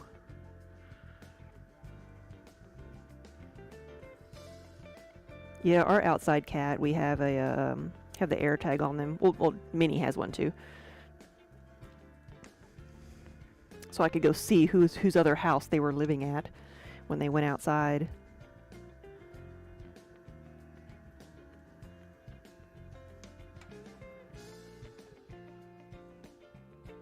Wait, let's make it swirly. They can be ordered like this too. I just like swirly better. And with these, I have to be careful with how much pressure I put on the piece because I can't get inside of it like I can on the mugs to like support the ridges. So if it starts to collapse, then it's gone.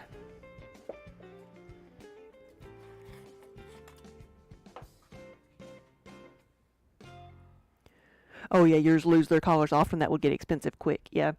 One of our outside cats, when we put one on her, she ditched the air tag in the woods. Thankfully, it wasn't too far into the woods, so I just tracked it down. That's what it's supposed to do, right?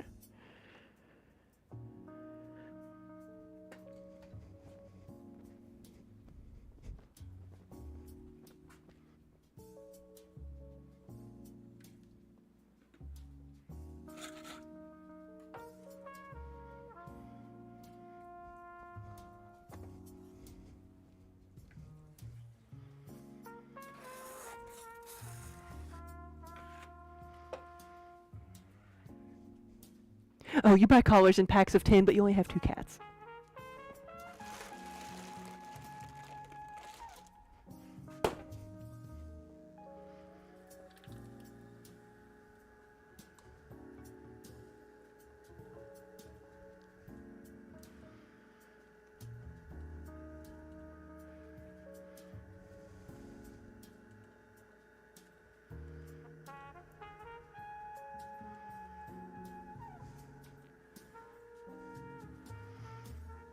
Have I ever made a clay cat? Yes. I've made, so I make the yarn bowls, and so I've made yarn bowls into cats before. So not like, more of cartoony, not like realistic.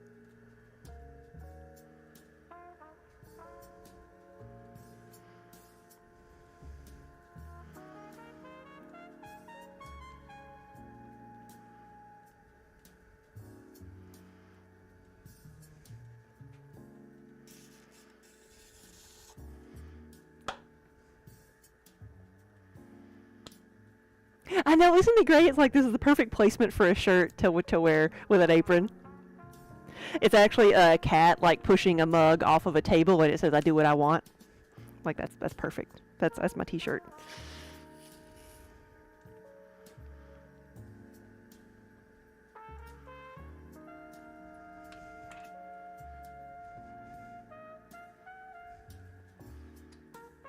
It's quite fitting given that cats like yarn. Yes, and so I made the yarn bowl hook the rear end of the cat, so it looks like it's pooping yarn. And when I made that, I did not realize that was a real thing that could happen, that the animals could not digest but pass stuff like that. And so I just would make the joke, yeah, oh, they poop yarn. And I have been told way too many stories of like doctor's visits and cats having that happen, near-death experiences. So it's not as funny as I once thought it was.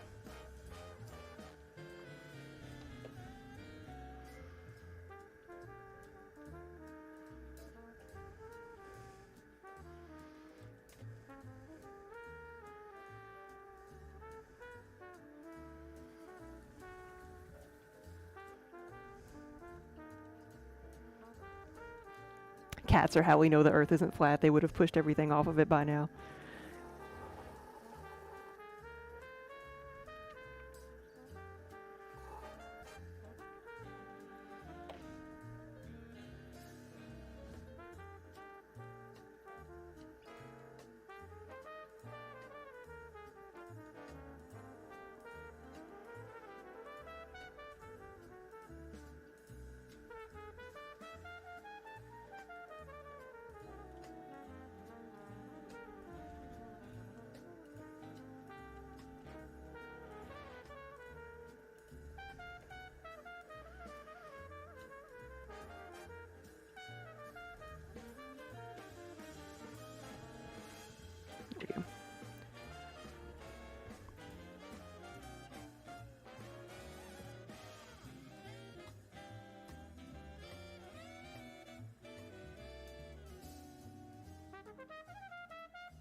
The swirls remind you of a beehive, yes. I just like how they make the piece look like it's still in motion.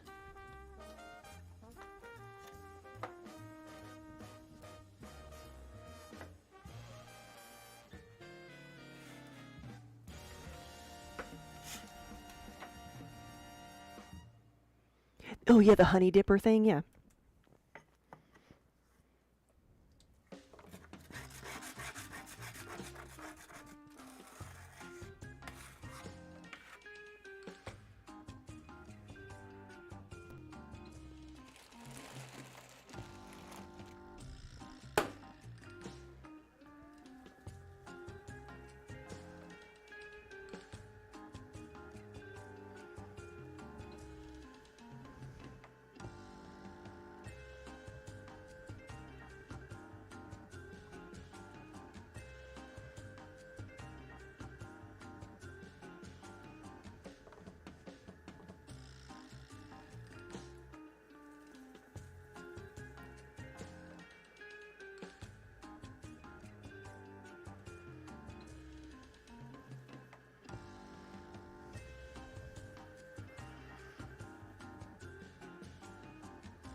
That reminds me that I need to like think about if I want to make a honey dipper pot, like what would it look like? How big does it need to be? What shape does it need to be?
It's a bit rounder than the others, but it'll still work.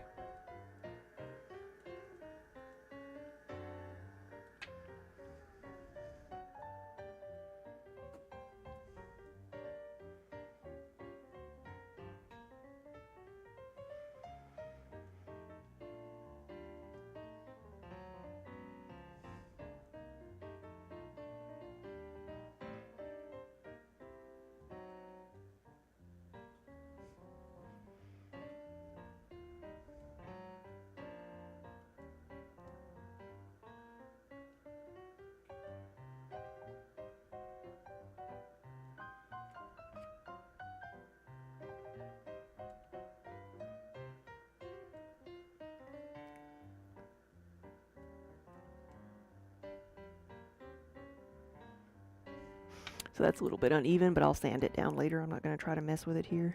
No, I'm not. I said I'm not going to try to mess with it here, so I need to stop.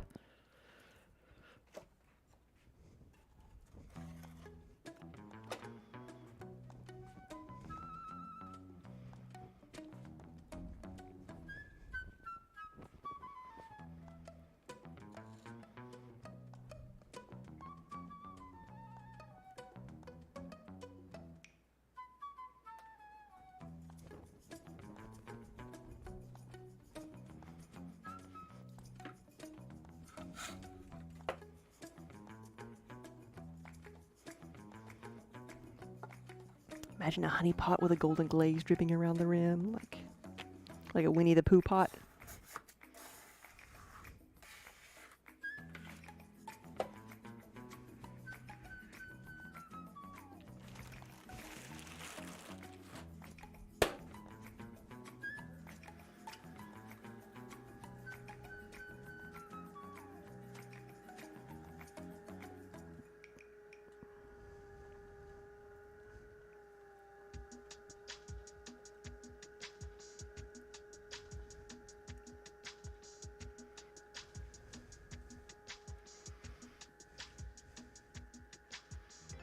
Yeah, that is the beauty of handmade, though. None of them are exactly the same. Yes.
Acid Rose, thank you for the follow.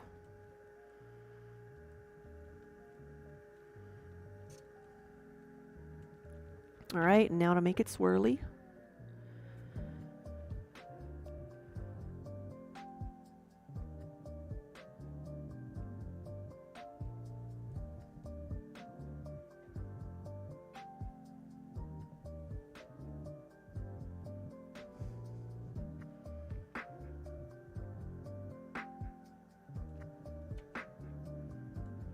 Why do I even bother leveling this out until I'm done with it?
Here we go.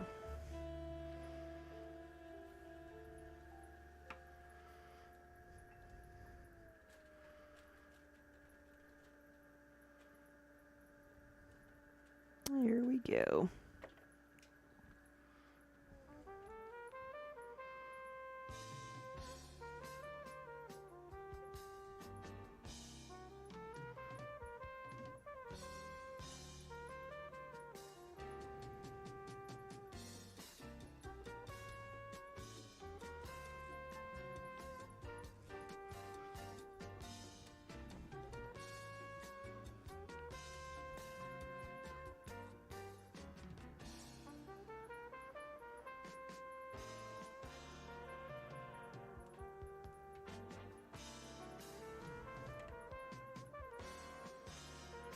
If that's the best way to do it, is to trim a little bit off, leave some extra and trim a bit off.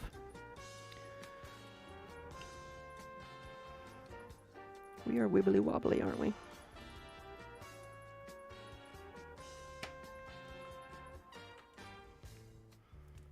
Nice swirl, I know. These are some of my favorites. Favorite things to make. I love the swirlies.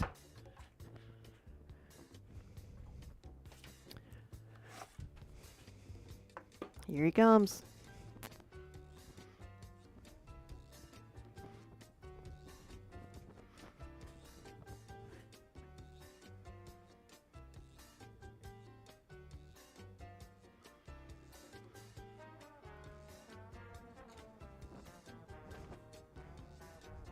Hey, buddy.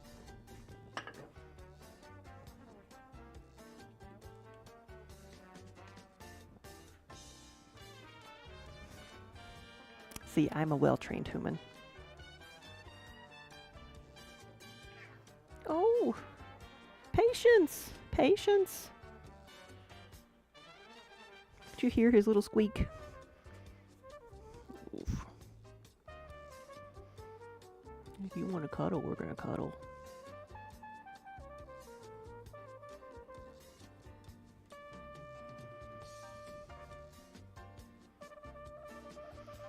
Does your cat like the backward scratch? He loves the backward scratch. He likes to have his fur ruffled. And it's more humid today, so he's not as staticky, so we're not shocking each other.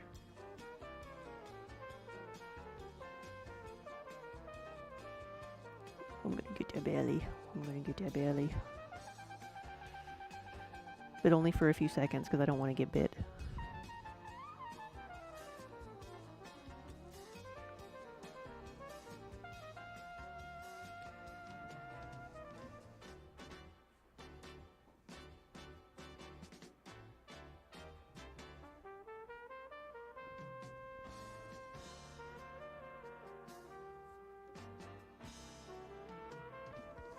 Alright, I need my wheel back. Are you getting ready to plop?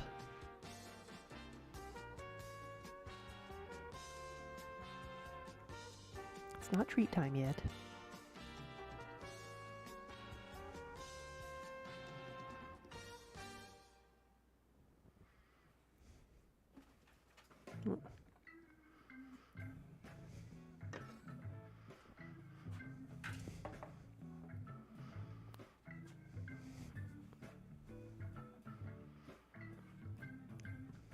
We have this like floating tail up here behind me.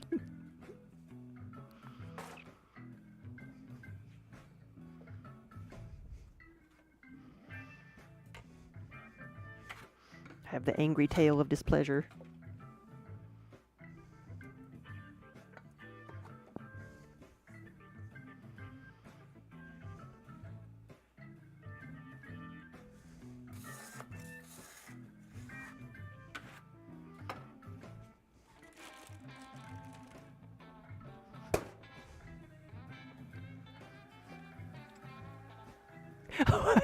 You're pointing at the TV, telling your cat to be more like Kiba. Be careful what you ask for.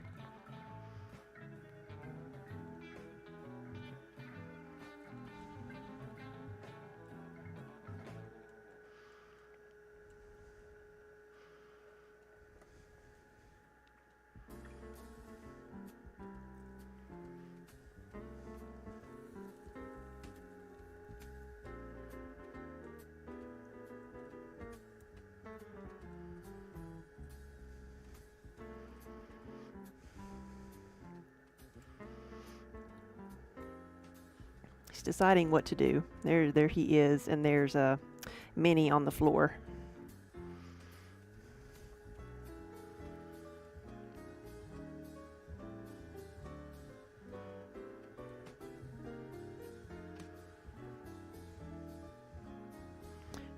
Because heaven forbid they come sit on their like throne of cushions over here, where the camera's pointed at them.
Right, the floor and the bucket are perfect.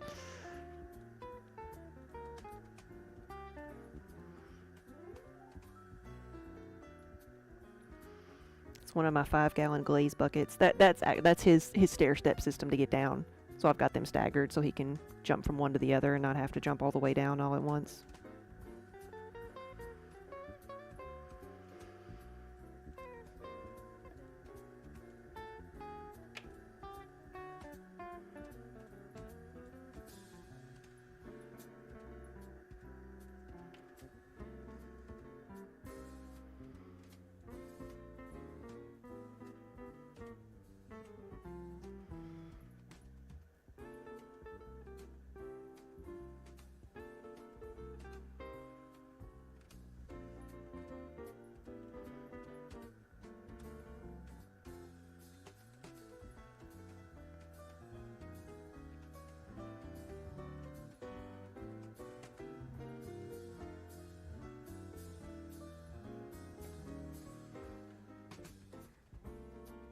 He's still giggling at the shirt. I know, it's great, isn't it? Did I cut this one off? I don't think I did yet. So this is my goal now, to find t-shirts that will have the print high enough that it shows over my apron.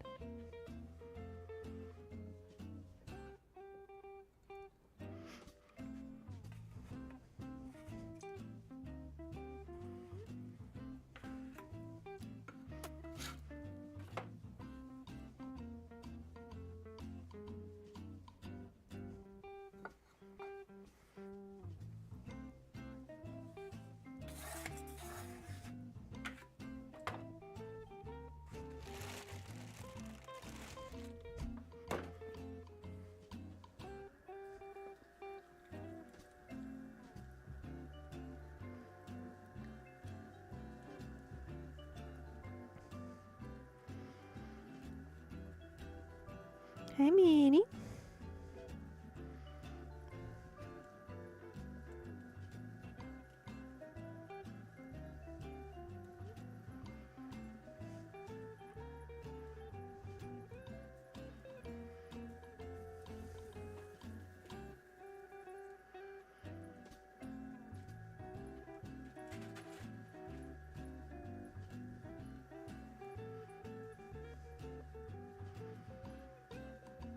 Hey, Colleen.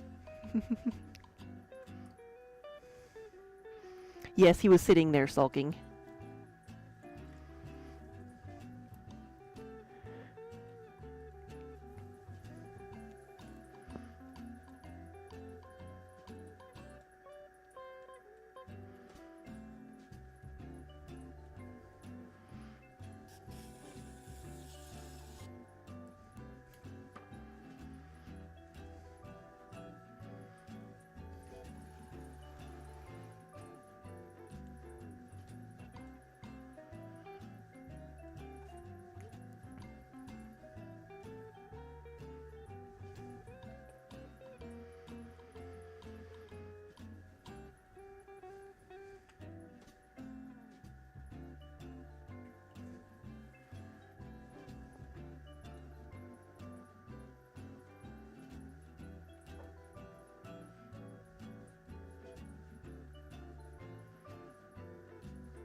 Oops.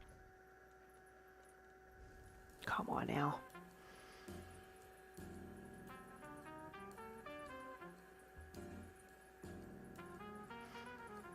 Oh, this one will be fine. This one will be fine.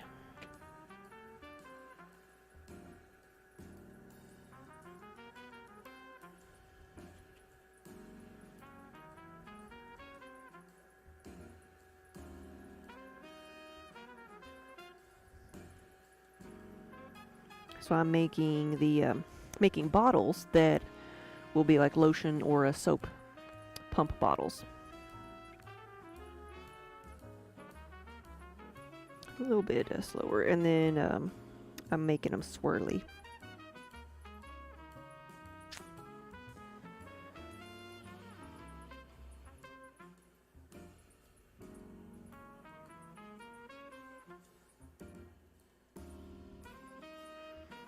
See how that looks okay. See if I can do anything with this rim.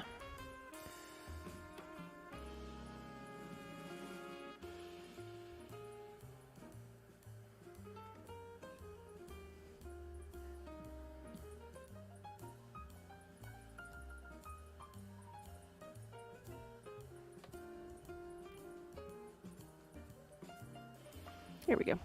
So what I'll do with these is I'll have a collar that I'll glue on there, and then it'll have the screw-on like pump top that you see on a lot of like dispensers.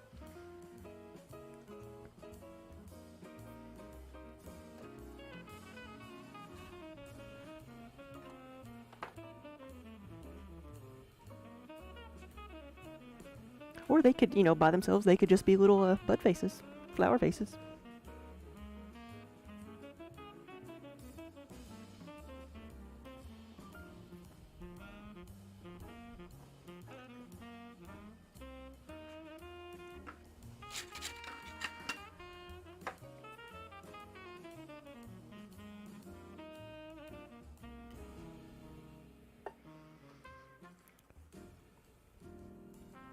So I keep forgetting what day it is. So happy Friday Eve, everybody.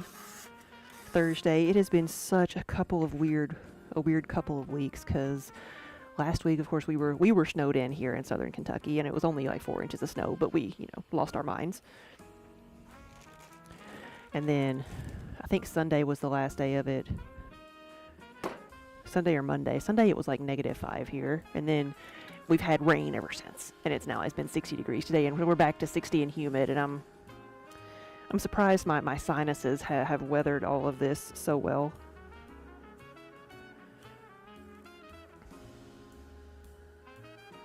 Like, it was so cold in here on the weekend. Like Saturday I started a kiln because I'm like, I gotta help out the heating system somehow. I've got to do something. Payday's tomorrow. Like, I started a kiln and then came in on Sunday to unload it, or just to check on it, and like it was at 200 degrees, which is a perfectly safe like temperature to open it up, but usually you can feel the heat still off of it, and I couldn't feel any heat. Opened it up, put my hand in the kiln, couldn't feel any heat. Not until I actually like touched the pots themselves, which I do not recommend touching 200-degree pots. It is not a very intelligent move, but I'm okay.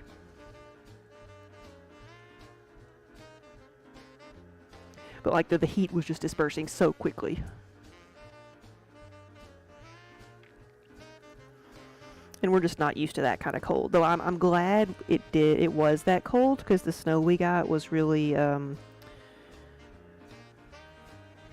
like dusty and dry. So we didn't get, it wasn't just like slushy ice. Like, I was able to almost like sweep it off the driveway. Today it got up to 50 there, yeah. And you had some of this rain too.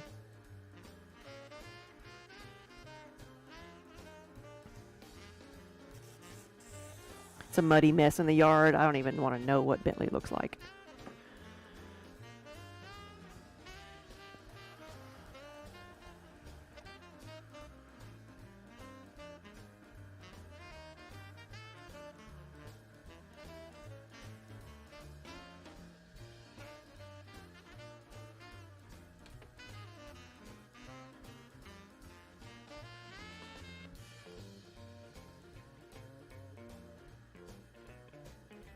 You want it to you want it to freeze?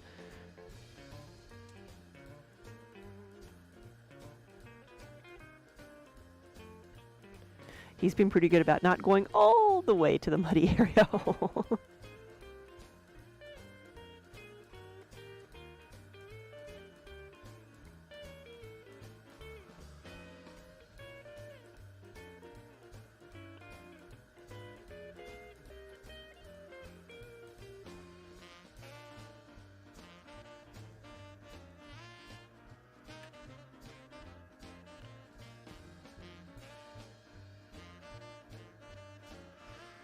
Can't they all be this easy? The answer is because I've not practiced these enough. I've been, I'm getting ready for one of my wholesale shows. So it's a show where I wholesale like all of my things, not just mugs. And so I'm building up inventory, and some of the things I'm making, I make only like a couple of times a year. Not like the mugs, which I make like every week.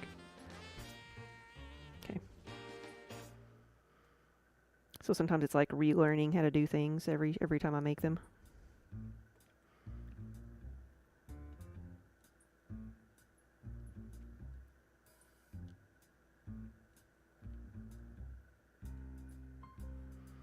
There we go.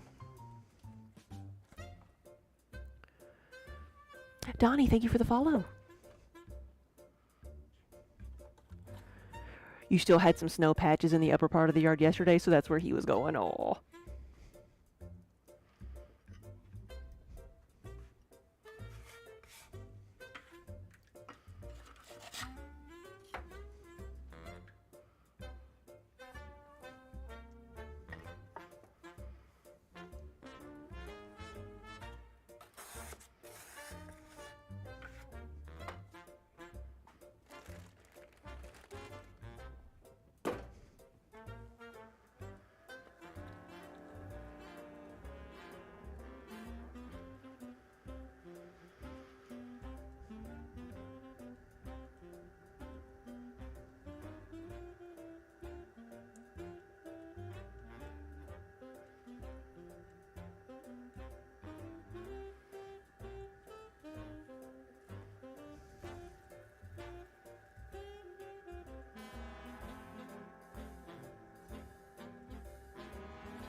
There we go.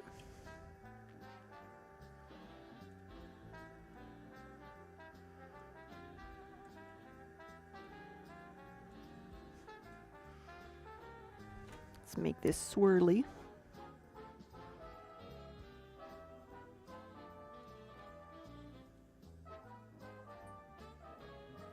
I think I put too much pressure on that middle part.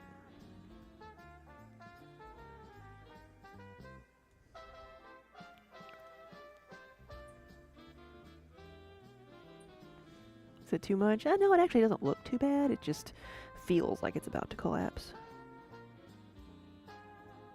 Okay.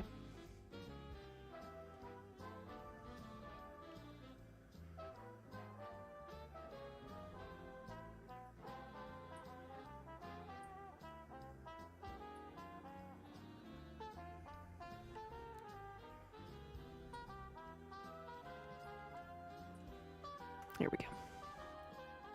It's a chunky swirl.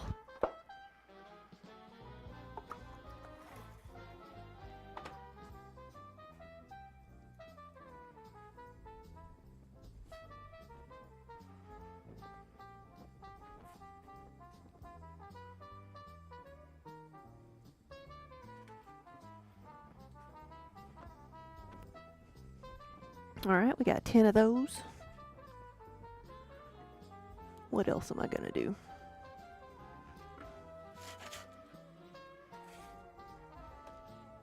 Come on. Mm-hmm.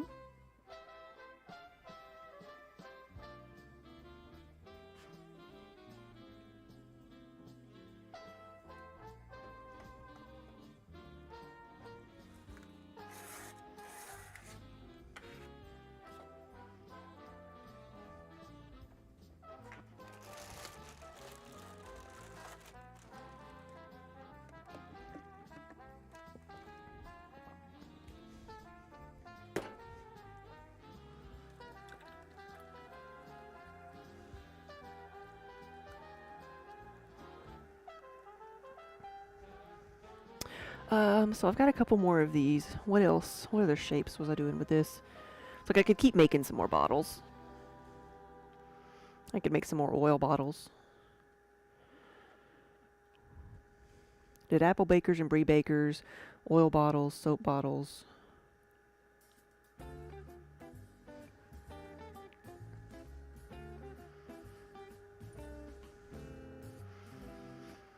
See if I can make a few of these. I've got a couple travel mugs I need to make. Oh, I've lost. Where's my ruler? I meant to grab that before I got started. I don't even see it. It fell behind the wheel. I'll have to. I'll use my big one. It's time for some biscuits. Minnie get a little bigger. Yeah, she's getting chunky herself. She's fluffy. She's fluffy.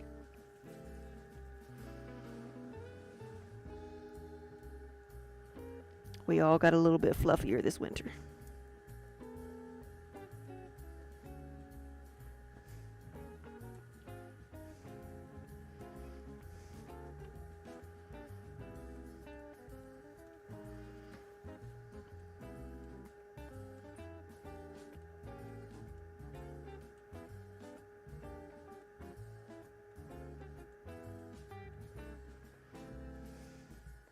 Charred Wings, hey, welcome back.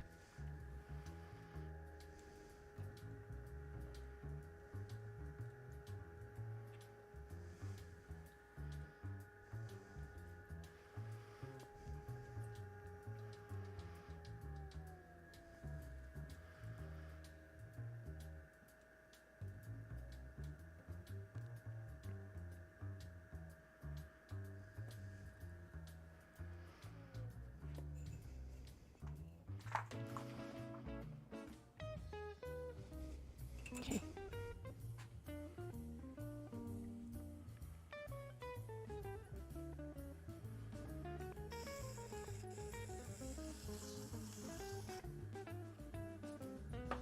Oh, are you still drawing?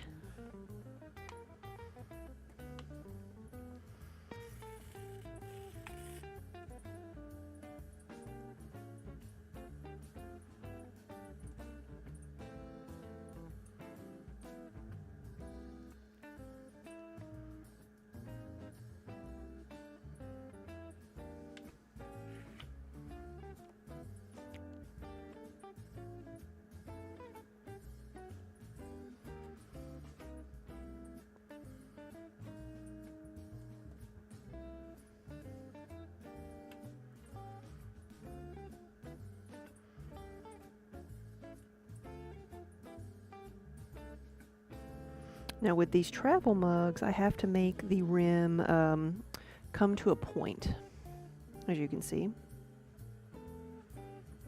so that the lids I have will fit better.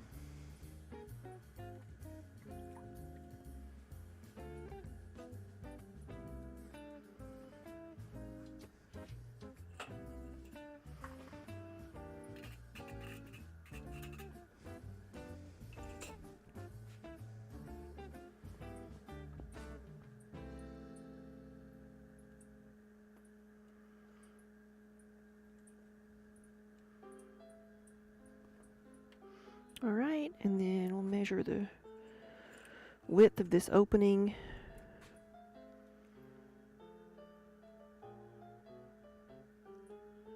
It's just about right.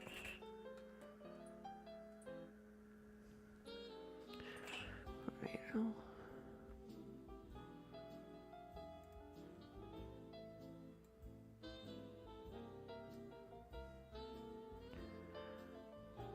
the circumference, yes, yes. The circumference of the top, yes. And that's where I have very little wiggle room. So I had to do the tests on verifying the shrinkage rate of the clay. Because the clay shrinks 12%, and so I need the rim, the outside of the rim, to be 3.5 inches. So I'm basically throwing this at 4 inches so that it will shrink to the proper size.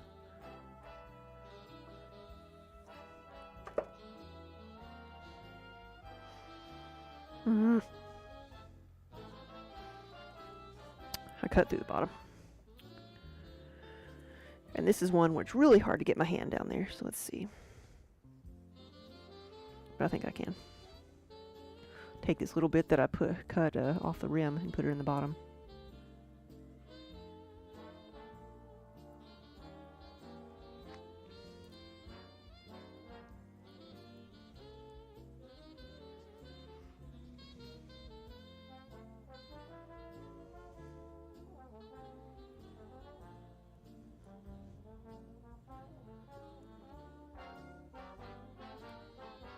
Can't see, so there's no reason looking. I'm just doing things by feel.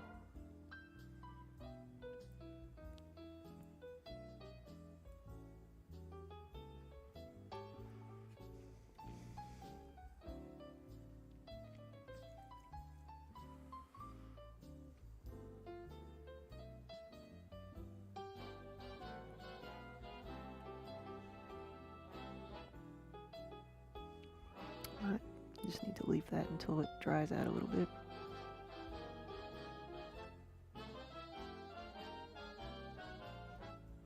Okay. I don't think I messed it up too much.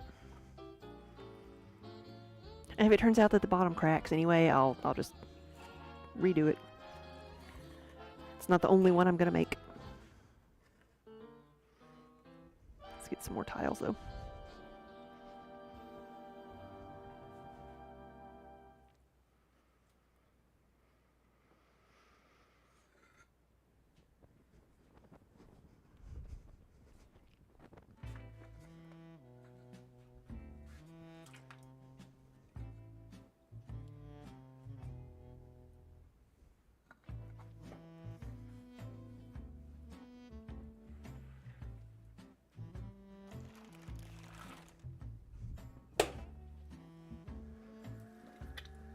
Now, those, like, I can leave it just like it is, and it'll be a travel tumbler, and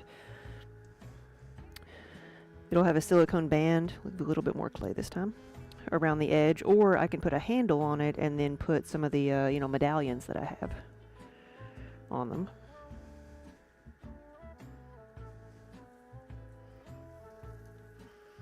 Because they actually started out making them just as vases or needle holders. And then when I did that, they were a bit wider, and so I started measuring them and putting lids on them and putting handles on them and calling them mugs. It started out as just a vase.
I can deal with that. Just as long as we're fairly even here. Okay. You want to get a mug ASAP, Charred Wings? What were you thinking about getting?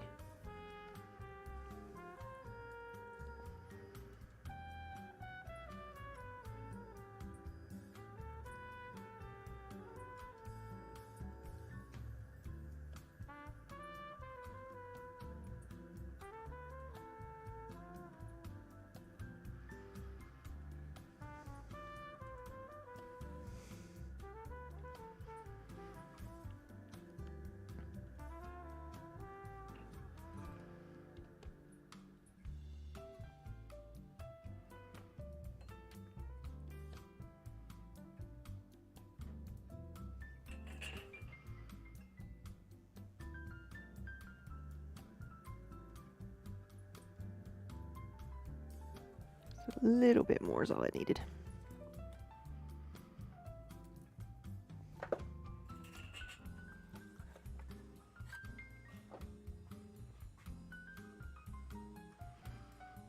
Thank you, Jenny. Yeah, that one had a... And I left enough clay on the bottom on that one, too.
Curavera, thank you so much for the raid. Hey, how are you doing?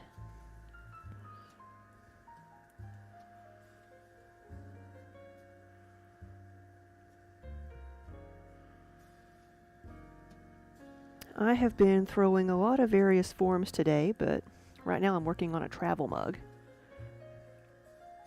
Vera, hello! Or do you prefer to be called Kira or Vera? Or Kira Vera? Anyway, welcome! And thank you for the follow. I promise I can talk.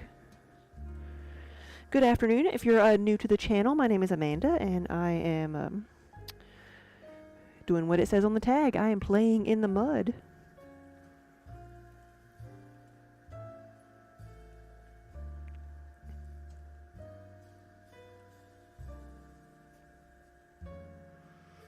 Here we go. You answered a whatever. All right. Yeah, welcome. So how was your stream? What were you working on? You were cross-stitching. Nice.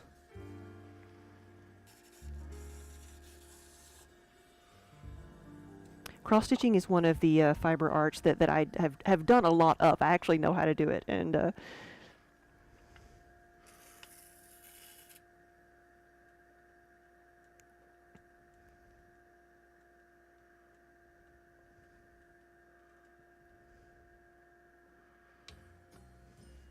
I love that. Like, I did it when I was younger because it's something my mother enjoyed doing, so she taught me, and so that's like I enjoy that it's become so popular again, or that it seems to be so popular again.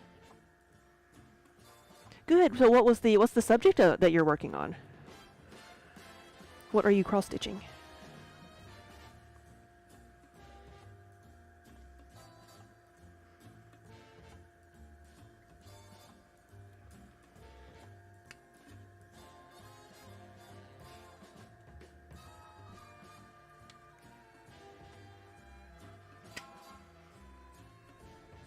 Let's see, that seems a little bit wide, but I'm gonna measure it regardless, but let's see.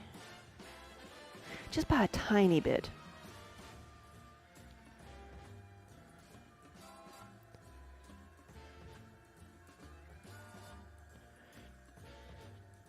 You drew a Fresno Nightcrawler, so you put the pattern through wind stitch and made it purple and blue.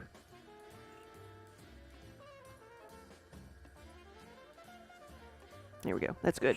This needs to be like 10 centimeters at most, which is around 4 inches, and so it'll shrink down to around 3.5 inches to fit the travel mug lid.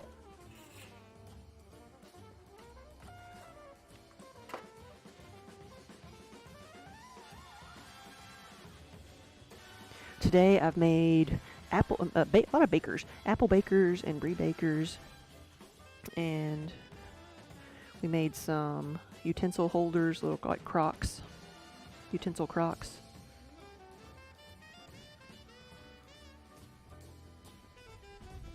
And then some bottles to be made into like lotion pumps, soap pumps.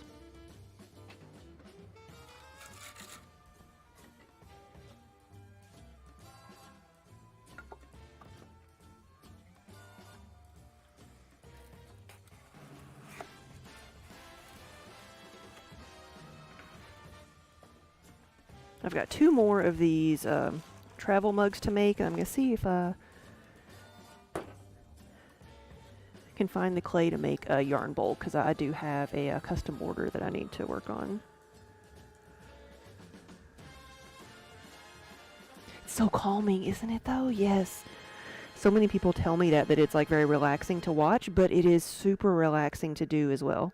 I mean, kind of like cross-stitching can be. Any of the repetitive crafts, I think, you know, for some of us, half the reason we do it is because it is a relaxing process.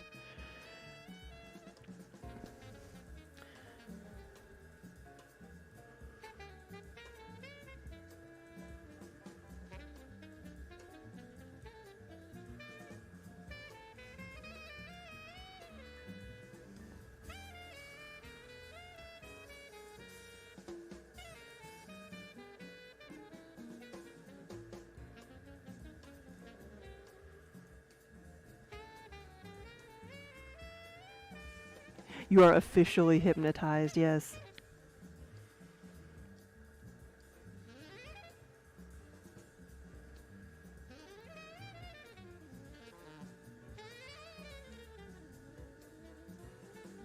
While you're looking into the wheel, also visit polystudios.com.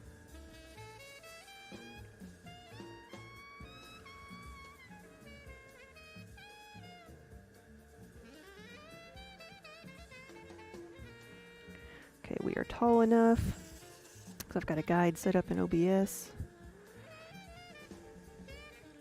You love watching glass blowing too? Oh yes. Similar concept, just spinning on a different axis. Kind of the same thing with wood turning.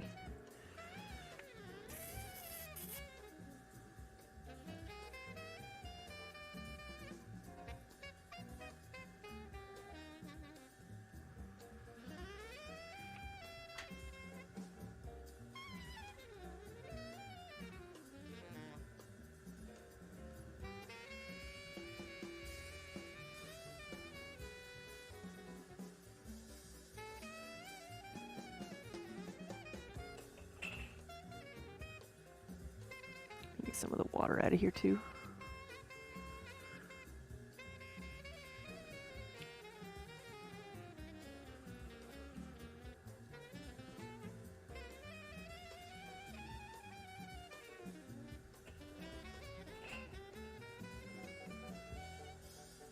Like sometimes I get it right and sometimes it just takes forever.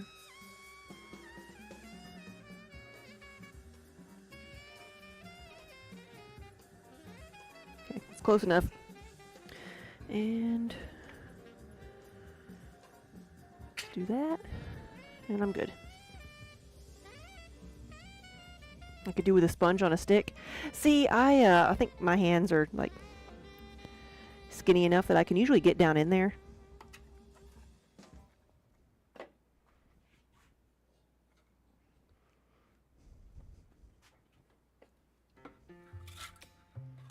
Who needs a sponge on a stick?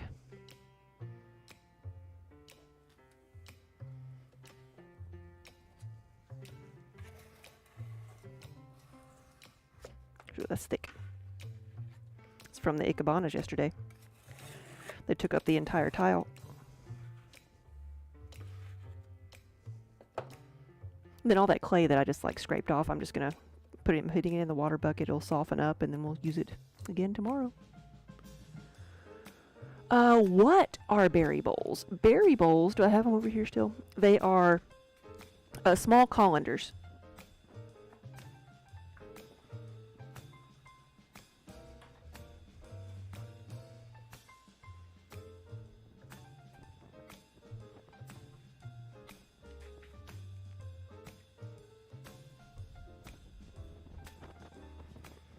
So these have dried and are cleaned up a little bit.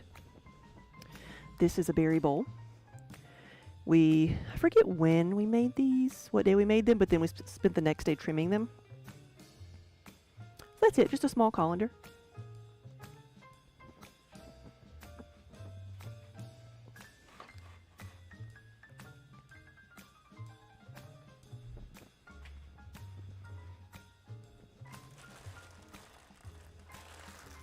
And you can also see that I think the berry bowls, we do have a listing for them on the website, so you can see them with, you can see them in color. So we make all kinds of bowls, but what would you want, like, out of a rice bowl? Like, how big would you want a rice bowl to be? Like that bowl right there, if it didn't have holes in it, it would hold probably around 4 cups. Just to give you an idea of like size.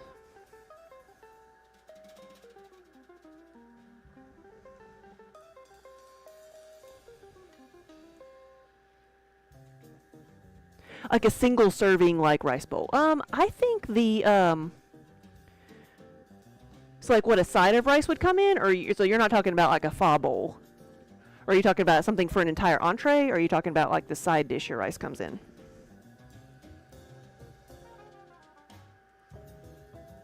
Pho bowl, ramen bowl, stuff like that.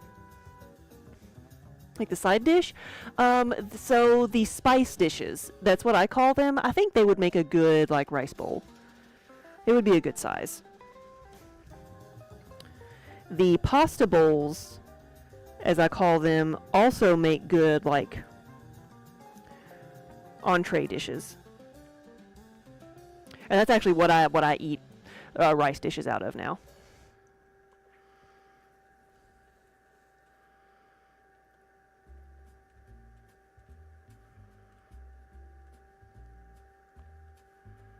And they're roughly 7 to 8 inches wide, shallow bowls.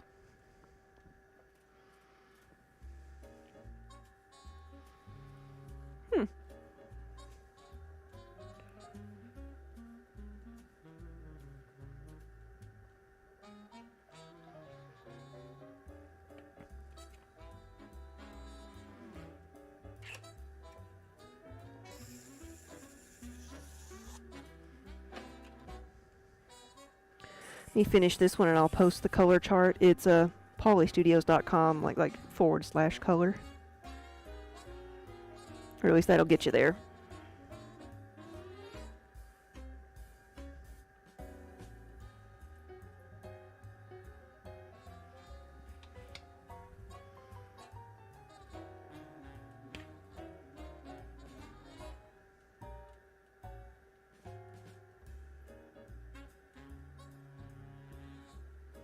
I forget exactly where it's hiding at on the website.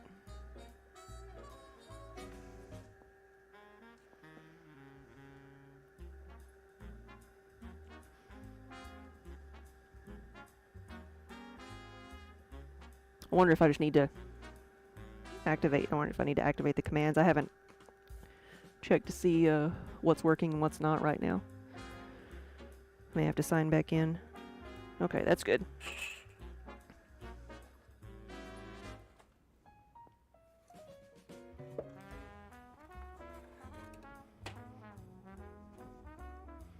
Let's move these out of the way.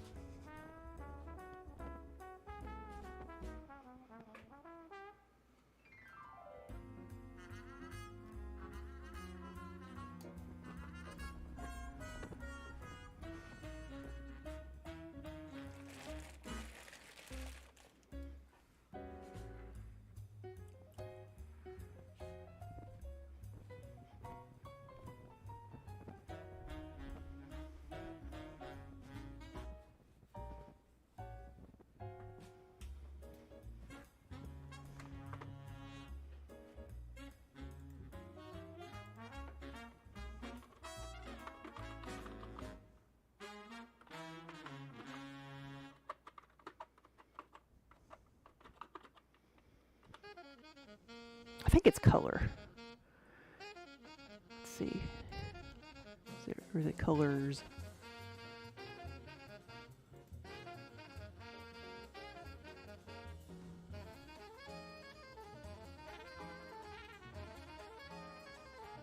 Okay, yeah, that's it. It's color. Singular. Okay. It works. It works. Don't make fun of my keyboard. It works.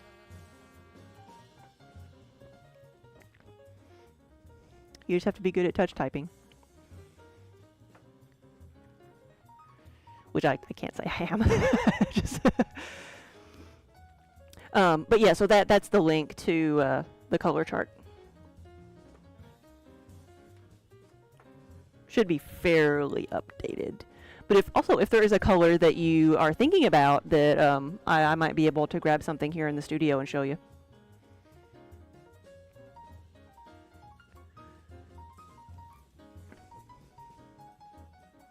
But it is getting close to 6 o'clock, so I may find somebody to raid and head out.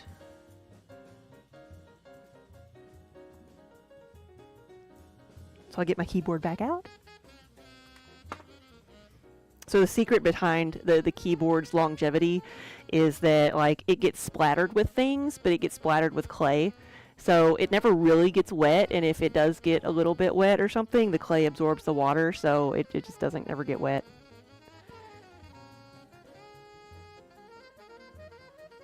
Oh, I did say I was going to do a yarn bowl, didn't I? See if I can find that clay.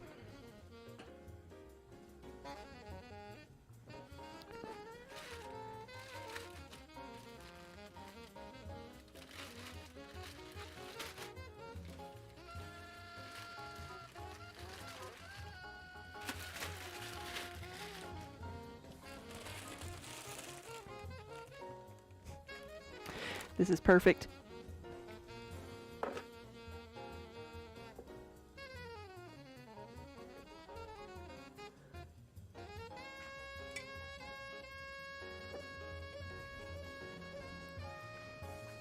Look at that. It's kind of hard to tell, but that's like...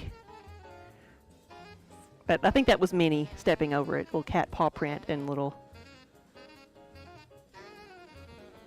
claw marks.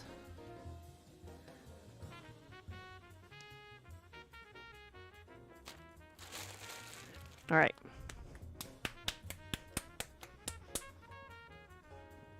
You're horrified but intrigued.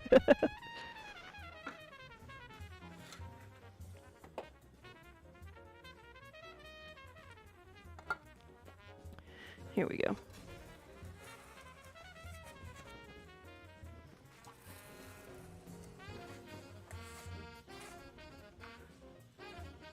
All right. So a yarn bowl is 2 pounds of clay.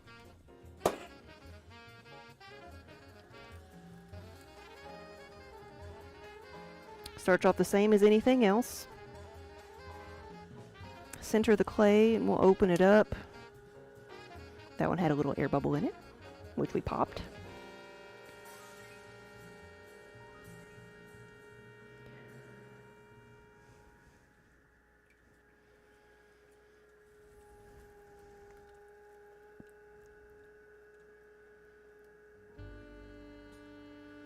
And I don't want the walls to be too thin on this. So while I could make this a lot bigger, I'm just making it to the size that I need it to be, because I am going to be cutting holes in the side, so I don't want the yarn bowl hook area to be too brittle. That got it's a bit wider than it needs to be, I think. I don't know what I just tossed in the middle there.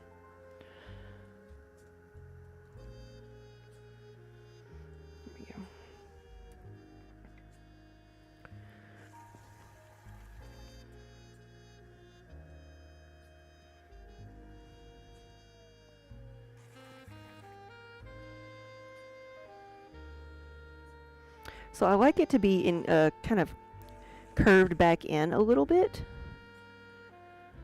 so it can contain the yarn. So when you're tugging on the yarn, pulling it through the hook, like it doesn't, like, you know, want to fly out.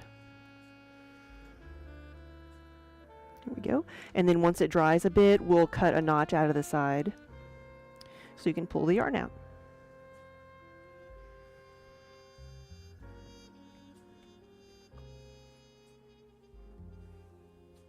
And that's it.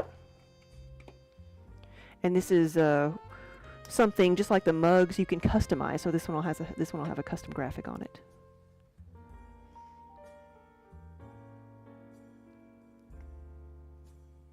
Arm, if you had a studio, your keyboard would be covered in wax from candles. Yeah.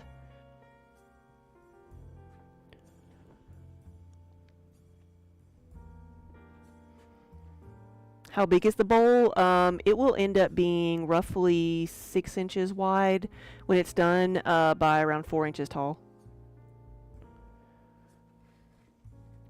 And so that bowl is the same volume and same amount of clay as the berry bowl you saw. So still around 4 cups. And it can be flared out. It can be, if you like it still curved in like that, you know, I can do that.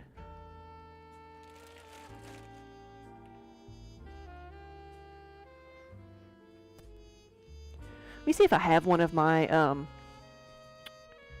actually, here's one.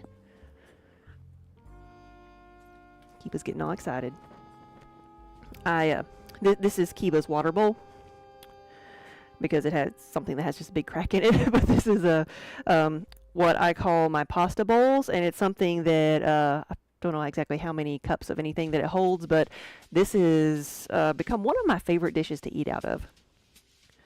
Because it's really good for everything from like salads to rice dishes to pasta, just because it's, you know, you're not scooping things along a plate. So I think I even make them a little bit wider than that now, wider base. But this one obviously has a flaw, and so it's Kiba's bowl.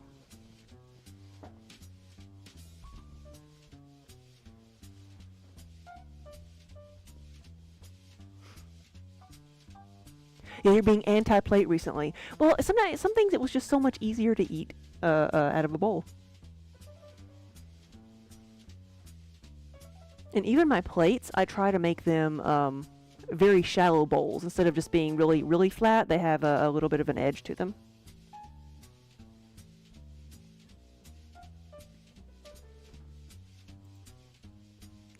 Hey, buddy.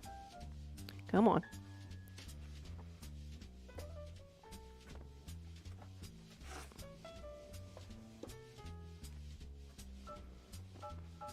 He's like, you took my bowl.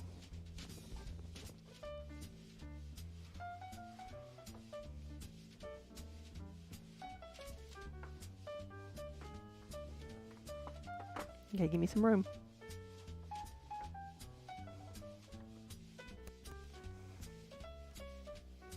This is what he does.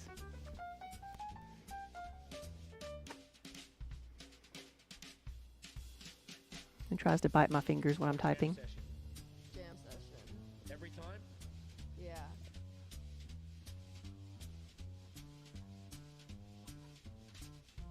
So do y'all hear it when I open up Twitch and like in another browser and it starts auto playing?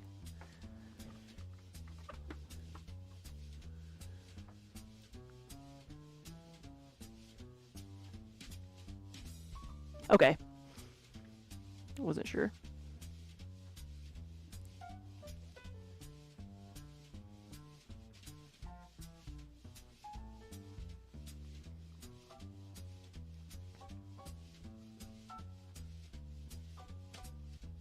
Because I finally got like speakers back here again, so it's like I can hear what's going on.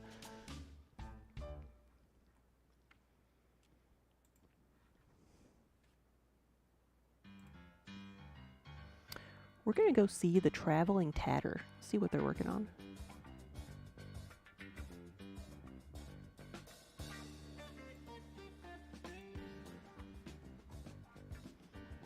What this other hand is not petting you too.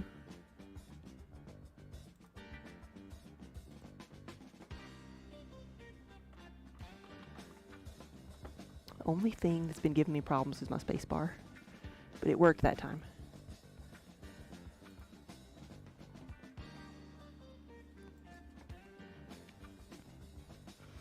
All right, Look at Minnie. She's like, it's time, isn't it? It's about time.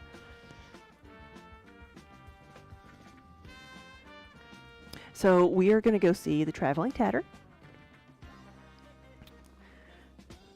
Pass you guys on to another chill stream. Need a keycap puller to clean underneath it. I didn't know there was such a thing, but I don't know if I'd want to tackle that cleaning that poor thing or not. But anyway, guys, thank you for watching. Thanks for hanging out with me for a little bit.